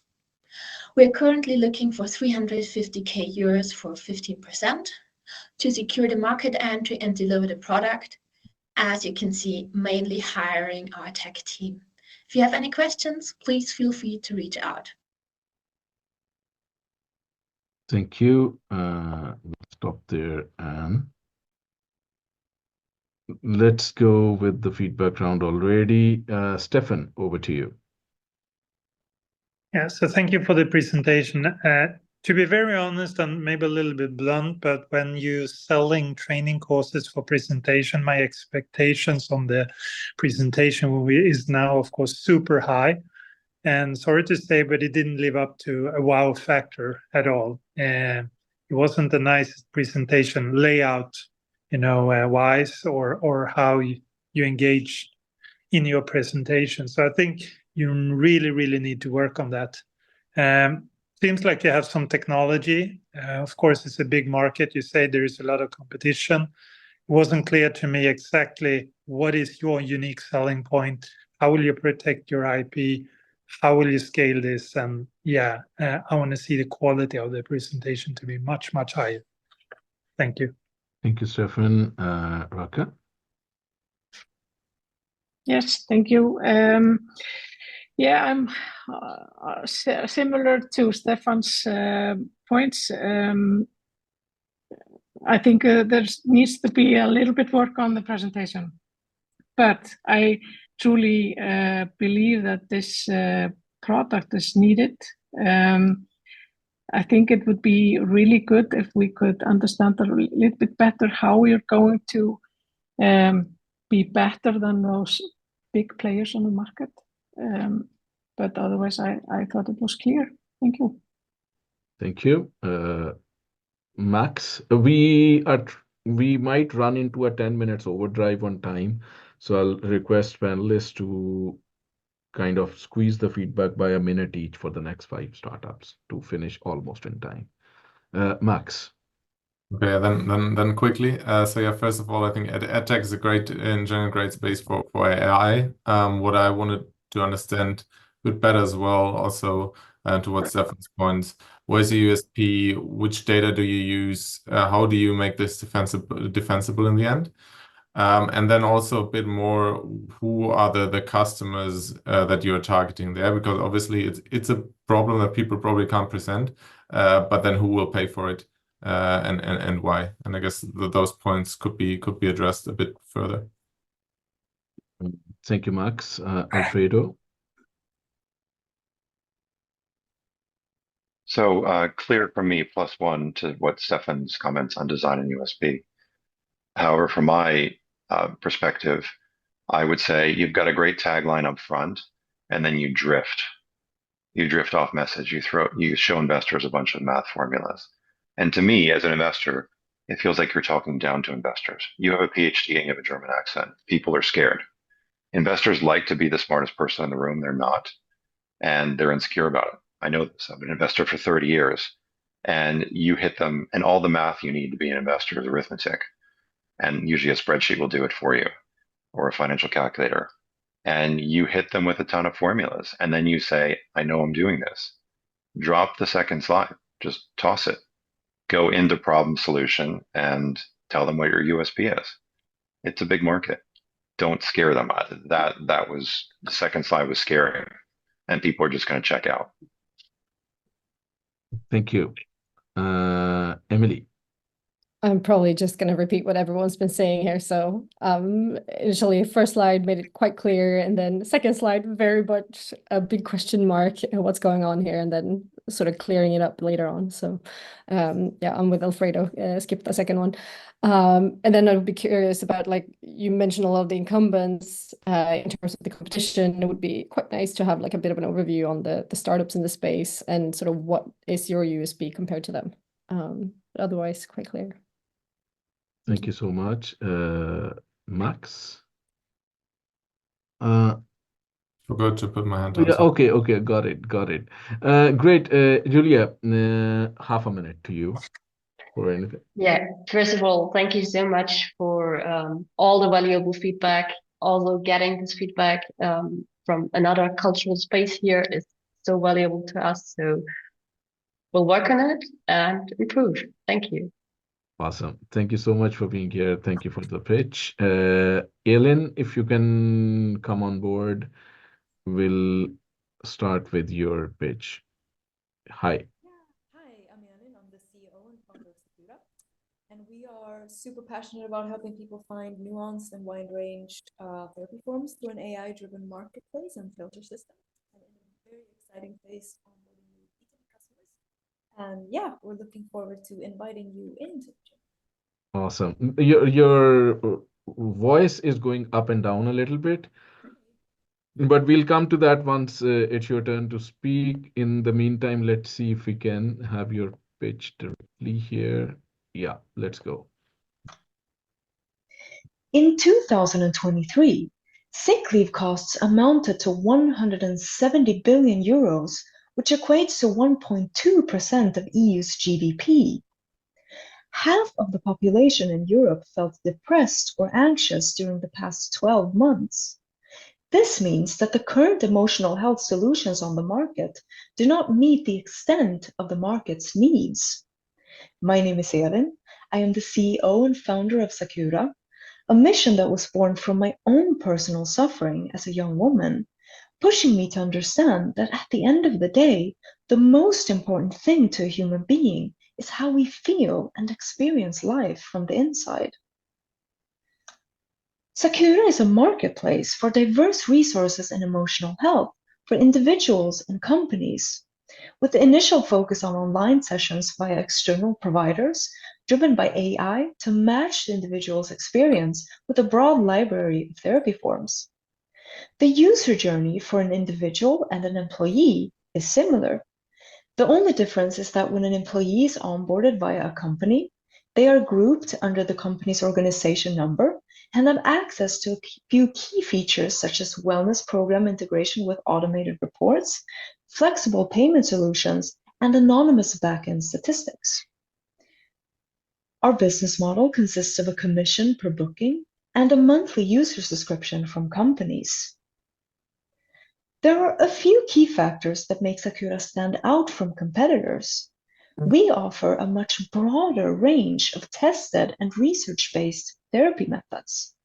And while many other wellness program-oriented solutions focus heavily on physical health, we aim to occupy the market of emotional health, which accounts for the majority of sick leaves. The global market for digital health was worth 226.3 billion euro in 2023 and is expected to grow at an annual rate of 21.9% from 2024 to 2030. In 3 months, we've acquired 100 providers, psychologists, psychotherapists, and therapists, daily bookings, a growing monthly revenue by 370% since before summer, and 8 B2B SaaS agreements with paying B2B customers. Our core team consists of 3 key people. We are all driven by personal experience and the impact we can achieve on large scale. We're raising 300,000 euro for product development and marketing. We've acquired 50% of our current capital need, and we're looking to close the other 50% in the coming months. If you're interested in further discussion digitally or over coffee, feel free to email me or contact me on LinkedIn. Thank you, Elin. Let's see if we can come back to the feedback side now.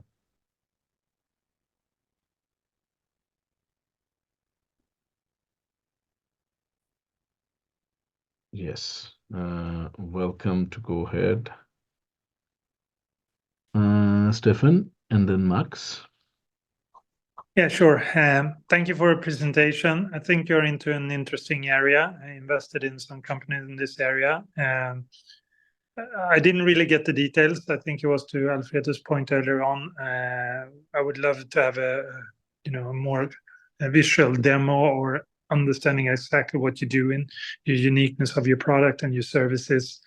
So you got me interested, but I didn't understand exactly what makes you unique and the details of your offering enough. Great point, Max. Yeah, similar for me. So we also invested in Mila, so love the space. Guess very interesting problem you're solving.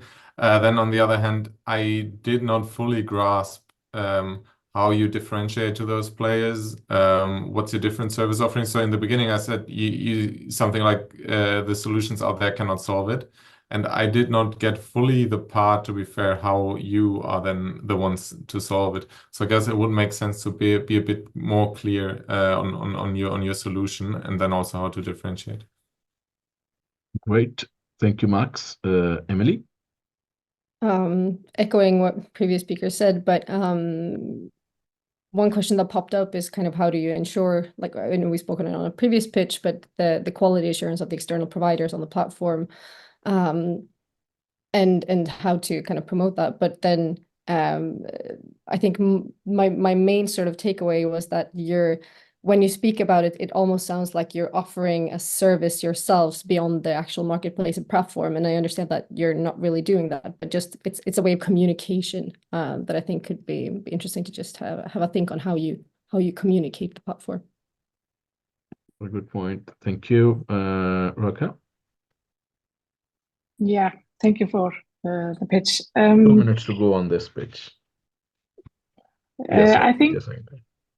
Sorry. I think that I would love to have seen a demo with this, some kind of a, show how you do it. But the problem was really clear, not the solution. Echoing what has been said before. So yeah, I think a demo would help you quite a lot for people to understand. And yeah, thanks. Thank you, Alfredo. So Ellen, very nice to see you again. It's great to see the traction that you've made since we first met. This is a huge problem, especially post-COVID. It's a silent killer. And we all know that. I love the name. I speak Japanese. Sakura is a cherry blossom. It's really meaningful. The brand identity is excellent. That being said, +1 to Stefan, Ragna, and Max on the need for a demo and the team. It's a huge space. How are you solving this? And again, I'm not a broken record. It sounds like it sometimes, but I would love to hear we are the calm or headspace or mindler of. It's a little bit fuzzy and diffuse to me, and I don't quite get how you're solving this, and I would like to know more. So I think that you can do a better job of presenting your solution in that way. Thank you. Ellen, half a minute to you. Thank you so much for super valuable perspectives and feedback. Just to answer super quickly, we have a screening process, so we test all of our providers, and the UPS, of course, being a wide range. And that being also one of the differentiators for us is that we include a much broader tested and research-based range of therapy forms, and usually the biggest players on the market have a slimmer offer. So that's one of them. But of course, would love to chat more about the differentiators. Thank you. Ellen, thank you so much for being here. Thank you for the feedback, all the panelists. We are with the last 3 startups of the day. Florina is joining us from Spark Generation. Please introduce yourself while I set up your pitch. Hi, everyone. I'm Florina from Spark Generation. I'm so grateful today for this opportunity of being here. It's also a special day for me because I'm celebrating 8 years of marriage. And in the reflection today with my husband, oh my God, it was 8 years with challenge and support. And this is also my intention for today, to be challenged and also supported. Thank you. Awesome. Thank you.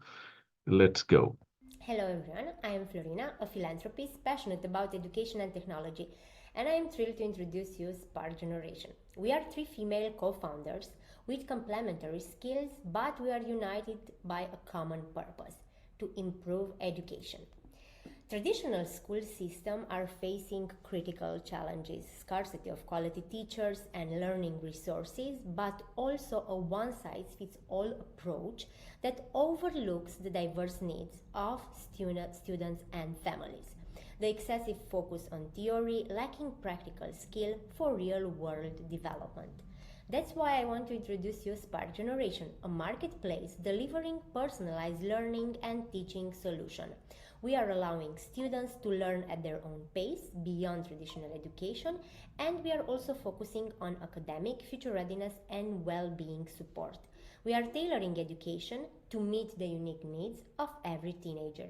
Also, we created resources for teachers to use a blended learning model into the classroom.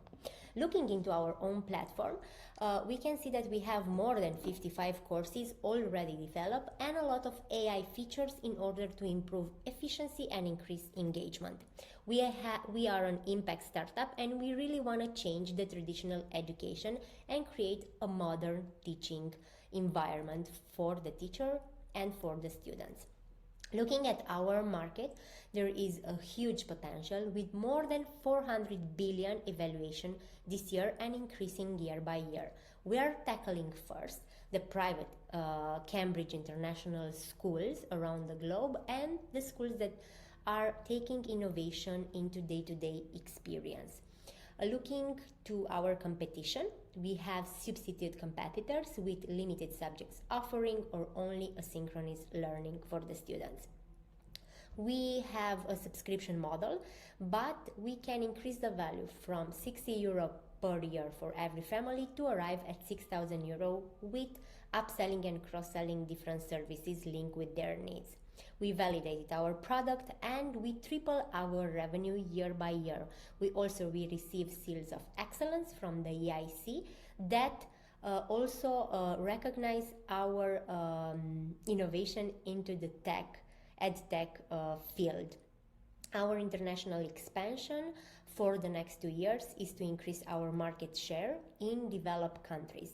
And we can see that more than 80% of our revenue is recurring and we have a low churn rate. We are raising 2 million in order to scale our product and further develop the tech solution. And we can also see the deal available in Devolv by scanning the QR code. Thank you. Thank you so much. Let's go to the other side. Yes, we start with Alfredo and then Stefan. So Florina, first thing, happy anniversary. It's focusing on what's really important in life, having a wonderful partner in life. I know Naimal does because I know his wife is really important. So happy anniversary. It was really a nice, touching thing to hear that because it seems like that's what makes you happy. And it's really important. A founder journey is hard and it's really important to have a very good co-pilot. So as far as the deck, I hate to move it on to more prosaic matters. Screenshots. I want to see how this works. A lot of people have made these comments about other startups. I would like to see the TAM quantified. Show me you know the numbers, this market better than anybody else. Don't show me number of high schools. Show me what this means in terms of value, not volume or units. I would completely lose the revenue projections in a pre-seed slide. You're dreaming. All we know is they will not be those numbers. They could be higher, they could be lower.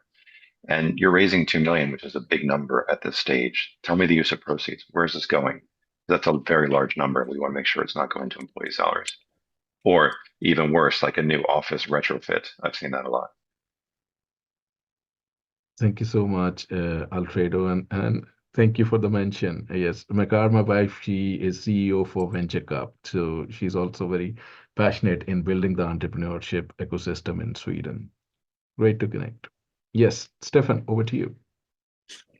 I know we're short of time, but yeah, likewise, happy anniversary and yeah, best of luck in your future. And I think I think it was a little bit too much text in the beginning with Alfredo echoing what he said. Of course, yeah, I would love to see the demo. What's your uniqueness? See that you really have a lovely product, because that would be something to invest in. I think then also with those numbers, I agree. It's just dreaming numbers right now, but also if you want to have those kind of numbers, you would need to scale very fast, build up an organization, a sales engine. How would that look like? So don't really understood or got a grip on how you will scale this then. So promising big number, you also need to be extremely clear how to achieve that in short time to convince me to be an investor. Great points. Emily? Yes, agreeing what's been said previously, and congratulations on the anniversary. But my main sort of thought, of course, a bit of much in the beginning, but also on the sales side, who is the user that really loves this product? Like, who champions this internally for it to, like, is it the teachers that champions it, or is it the students that are loving it? And that's why like a school or a municipality should pick it up. So who's the champion would be interesting. Thank you. Max? Well, I'll follow up with a congratulations, happy anniversary first, and then probably two things. I guess what you did well and what I liked is on the go-to-market. You started off talking about the private schools. I guess it's a good way to go, since it's a hard way to sell to public organizations. But then you went into the big growth thing and talked about going to developing countries. So I would want to understand a bit better the rationale and your growth story behind that.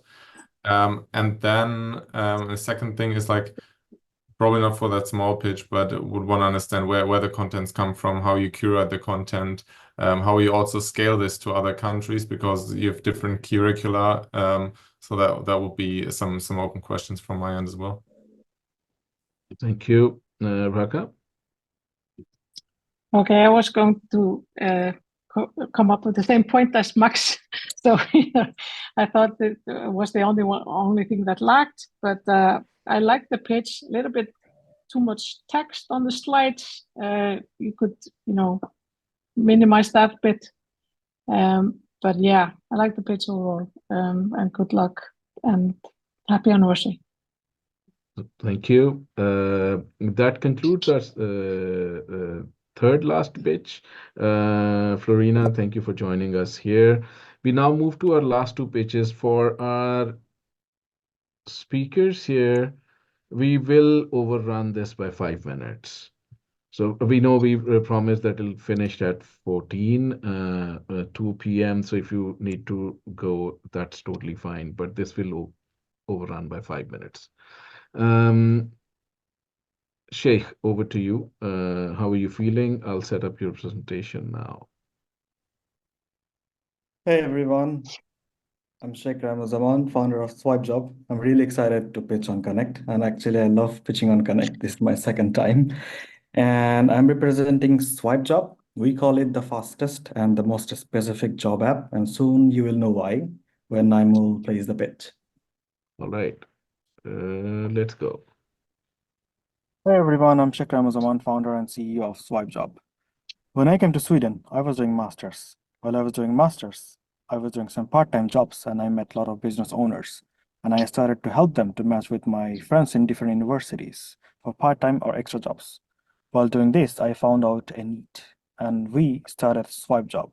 So when we started SwipeJob, we found out there are bigger problems in the job sectors, such as mismatch, time-consuming hiring process, no communications, and lack of immediate solution for immediate application. So we implemented AI so that job seekers and business can instantly see which jobs or people are good for them. And we implemented QR codes so that individual business can get local job seekers applicants just by scanning the QR code by the job seekers. And we have in-app communication channels. We found out that half in US, 36% in UK, and every 1 in 5 in EU are unhappy with their jobs. Also, the average hiring time for a job seeker is 3 to 6 weeks, depending on the job sectors or category. But in SwipeJob, a business hired an employee in just 6 minutes, which shows how specific and fast we are. The global HR tech market is about to grow to $82 billion by 2025. And startups were one of the key players on this growth journey. We have competitors such as Worky, Pitchler, Truffle, TeamTeller. But the in-app compatibility analysis, the QR code, and the data communication channel all together are giving us a way ahead and benefits in this growth journey. We have 3 revenue models: half yearly, yearly, and customized subscription for businesses. We also have premium features at an extra cost for both job seekers and businesses. We're also implementing in-app advertisement for greater revenue. We have so far got 30,000 Swedish crowns as a revenue, and 70 businesses are using our platform, along with 3,000 downloads with 1,500 active job seekers. And we have matched more than 200 jobs and job seekers so far.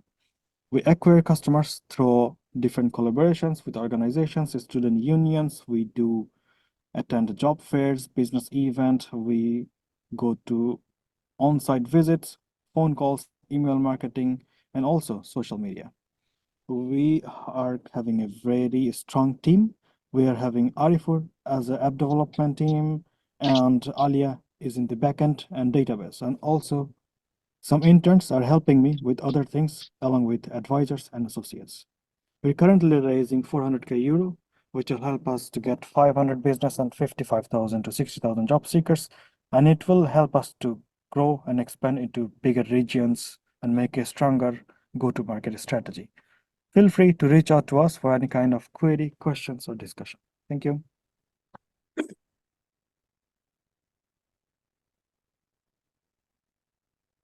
Thank you, Ruaka and Max. Thanks for the pitch. I would like to have learned a little bit more about the go-to-market strategy. There was, just a small sentence about that and nothing more. So overall, I understand the problem. I understand the solution. Go-to-market wasn't clear. And I feel like there's a lot of competition in this space. So you could have talked a little bit more about that. But yeah, overall, a good presentation. Thank you. Thank you. Max? Thanks very much for the presentation again. Yeah, also pointing towards the competition. So one thing is understanding go-to-market. I also see it as a very competitive market. A second thing that I would have wanted to dive deeper into is why are you the right team to win in this competition, especially in the early stage of the company. So you said in the beginning you experienced the problem yourself. That's one point. You got a personal connection, but then also why are you the right guys to compete in that competition and to really make this a big company? I guess that's something I would want to understand further here. Very good point. Alfredo? So thank you, Ashek, for the presentation. HR tech is crowded and hard. I mean, it's a brutal space. I think probably every investor on this panel has lost all their money in an HR tech solution. I certainly have. So you're asking for 400,000 euros, which is a relatively big ask. And investors want to know how you will win. Max just said that. And I hear a personal story, which Max mentioned. It's great. And then you skip all over the place. And you talk about your solution, and then you go back to the problem. And to be perfectly honest, what I took away is your QR code based. That's it. That's what left me from the presentation. I need to know more than your QR based HR tech solution. Very good. QR code was stuck in my head as well. But Stefan, over to you. So I think echoing what the others said. So, and Alfredo, I think it's very much about the execution. It's quite a familiar space, and there is definitely opportunity here, but you need to showcase why you will execute better than everybody else. So focus on your execution skills and what you will do there to convince me to invest. Thank you. Emily? Yes, and I'm not going to echo what everyone said here. So just very short, like on the actual presentation, it felt like you were a bit rushed in the beginning. It was very, very, like it was almost tricky to follow what you were saying because you were skipping through the slides so quickly, which is very difficult with a three-minute pitch, but it got there in the end and it was easier to follow. But good job otherwise. Thank you. Sheikh? Anything you have to share? So thank you for the feedbacks. We really need that in all the stages of the company. And we're still researching a stronger go-to-market strategy. And about the team, we started with only 300 Swedish crowns in our pocket. Now we got 30,000 Swedish crowns in revenue. So this shows how dedicated this team is.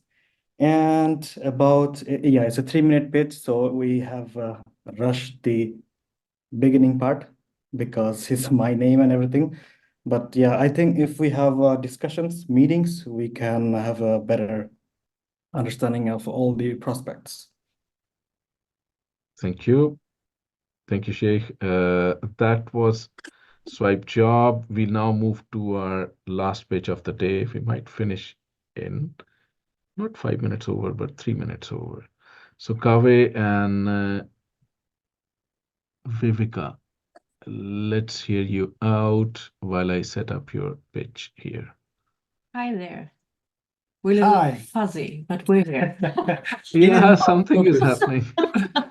I'm not sure I could manage that, but okay, let's just take out the blur so you could see the whole thing. Hi, everyone. Yeah. Nice to meet you. Nice meeting you. And big shout out to you, Naimul. Just doing this hard work whole day. I hope the rest of the company has a little bit of energy left to listen to our which we are very passionate about. Our energy is here. I think we're very excited to hear what you have to say. And I'm just saying, like, AI is tracking you as maybe one person. So that's why it's blurring again and again. But this is good without the blur. Let's go to the pitch. Yeah.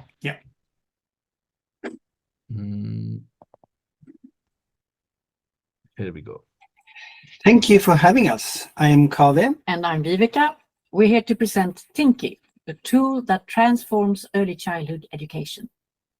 Here's the problem. Every fourth Swedish 15-year-old is at risk of illiteracy.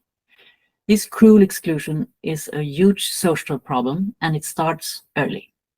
The OECD warns that knowledge gaps in early years affect children's development throughout schooling. Unfortunately, this is exactly what's happening right now. Too many children leave preschool with their backpacks empty. Our solution is to provide an intelligent tool that helps preschools to collaborate across roles and functions to leave no child behind. The first preschool app that visualizes individual progression. The preschool market in Sweden has a total turnover of 8.4 billion euros a year. Outside our borders, the market potential is however huge, since systematic education starts in much earlier ages, especially in developing countries. The app is offered in 3 subscription packages. Our premium version is likely to be our bestseller, and it meets upcoming requirements. We offer an entry-level product at a low cost to a segment that is easiest to convert. The training plan during the free trial ensures that all staff are easily onboarded. We reach our target group through classical sales, but also through an exclusive partnership with Polyglot, a book service with 97% penetration in Swedish preschools. Most players on the market offer either learning materials or administrative support. But what's increasingly demanded today are effective ways of showing teaching results, learning results connected with teaching efforts. And we're the only product delivering on exactly that. This spring, we went from 1 to 11 clients in 1 month, and we're in the middle of onboarding our first public customer, which is an important milestone. We're lucky to have a dedicated team, including PhD Anne S. Pilgrim, an authority in child pedagogy. I myself have 11 years within EdTech. And I have started and run a few companies, one of which was involved in an IPO. We are also supported by experienced advisors and partners. We aim to raise up to 500,000 euros at a valuation of 2.5 million euros. This will give us the opportunity to focus on product market fit and marketing and sales. We welcome investors who share our vision and who want to make a real long-term impact on society. Thank you very much. Thank you. Okay. Yes, Alfredo, let's start. I love the presentation. Best one I've seen so far. Embedded demo with animations, quantified TAM, very clear, excellent go-to-market, traction, public customer, team. One of you has an exit with an IPO, and the team, you circumvented one of my pet peeves, which is married or partnered co-founders. To me, always a huge red flag. And you almost got over my reservations because of the rest of the presentation was so good. And because you talked about why you have an exit, what you've done before, founded several companies. So bravo to you both. Thank you very much. Thank you, Alfredo. Raka. I like the presentation very much. Thank you. There's a market for you. I would really, there's one thing that I would ask you if you were pitching to me at my office. I would probably ask you, how the hell are you going to reach those municipalities? Because these are really tough customers. So, pardon my French, but these customers are really hard. So I would like to learn a little bit about that. Okay, Stefan.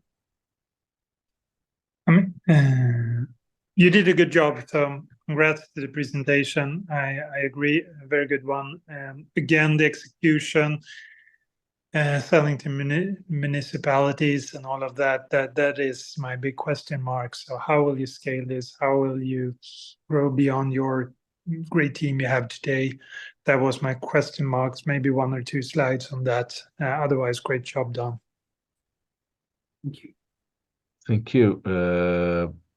Any further feedback? I'm just scanning here. Great. We seem to be finishing on time. Kaveh and Viveka, this is your 1 minute. Welcome to ask anything or any feedback you have. Thank you so much for great feedback. Yeah. It means a lot, really. Yeah, and the thing about the municipality is, I just want to in Haidur. You're right. They are known to be kind of tricky, but they also are. They are actually in the front row of developing new methods, looking for new methods to, as Vivek said in the presentation, to connect the teaching effort to actually if their kids are learning anything. There is no app doing it today, and we are all about that. And that's some method that is not easy for anyone to copy just like this, because it's total different structure in what you're building. They are actually looking for it. So, and there are products that really successfully entered this segment, very like Polyglot, for example. Yeah, they're everywhere in all preschools in whole Sweden because they have the right product. So with the right product, it's possible. Yeah, and a short little comment about our relationship. Of course, we understand it's could be big minus when you don't know us, but we actually started to be working together many years ago back in TV4. So it started as colleagues and then went on to something else. And now we are colleagues again since 4 years, and it's actually fantastic. It is. Great, great. I think in your comment about municipalities, it's also very important to see that most of these communes in Sweden, they are actually very competitive when it comes to Näringslivs index and some other quality of life measures. So that actually kind of gives you an early adopter advantage to X number of communes who hop onto something like this. But great presentation, and thank you so much to this round of startups. We formally close the day. A big thanks to all our investors and mentors, Alfredo, Max, Emily, Raka, and Stefan. Thank you for joining this round. This has been an amazing day. We had different, we mixed everything up. We kind of first adopted a alphabetical scheme and then changed. So we have had deep tech startups. We have had quite a variety, but it's been a learning experience. But thank you so much for being here and sharing your wisdom, your experience, and your insights with the startups. Thank you, everyone, for lovely feedback. See you later this afternoon, maybe. Yeah. Some of you. Yeah, please. Thank you. Thank you. Yeah. Bye. Bye. Cheers.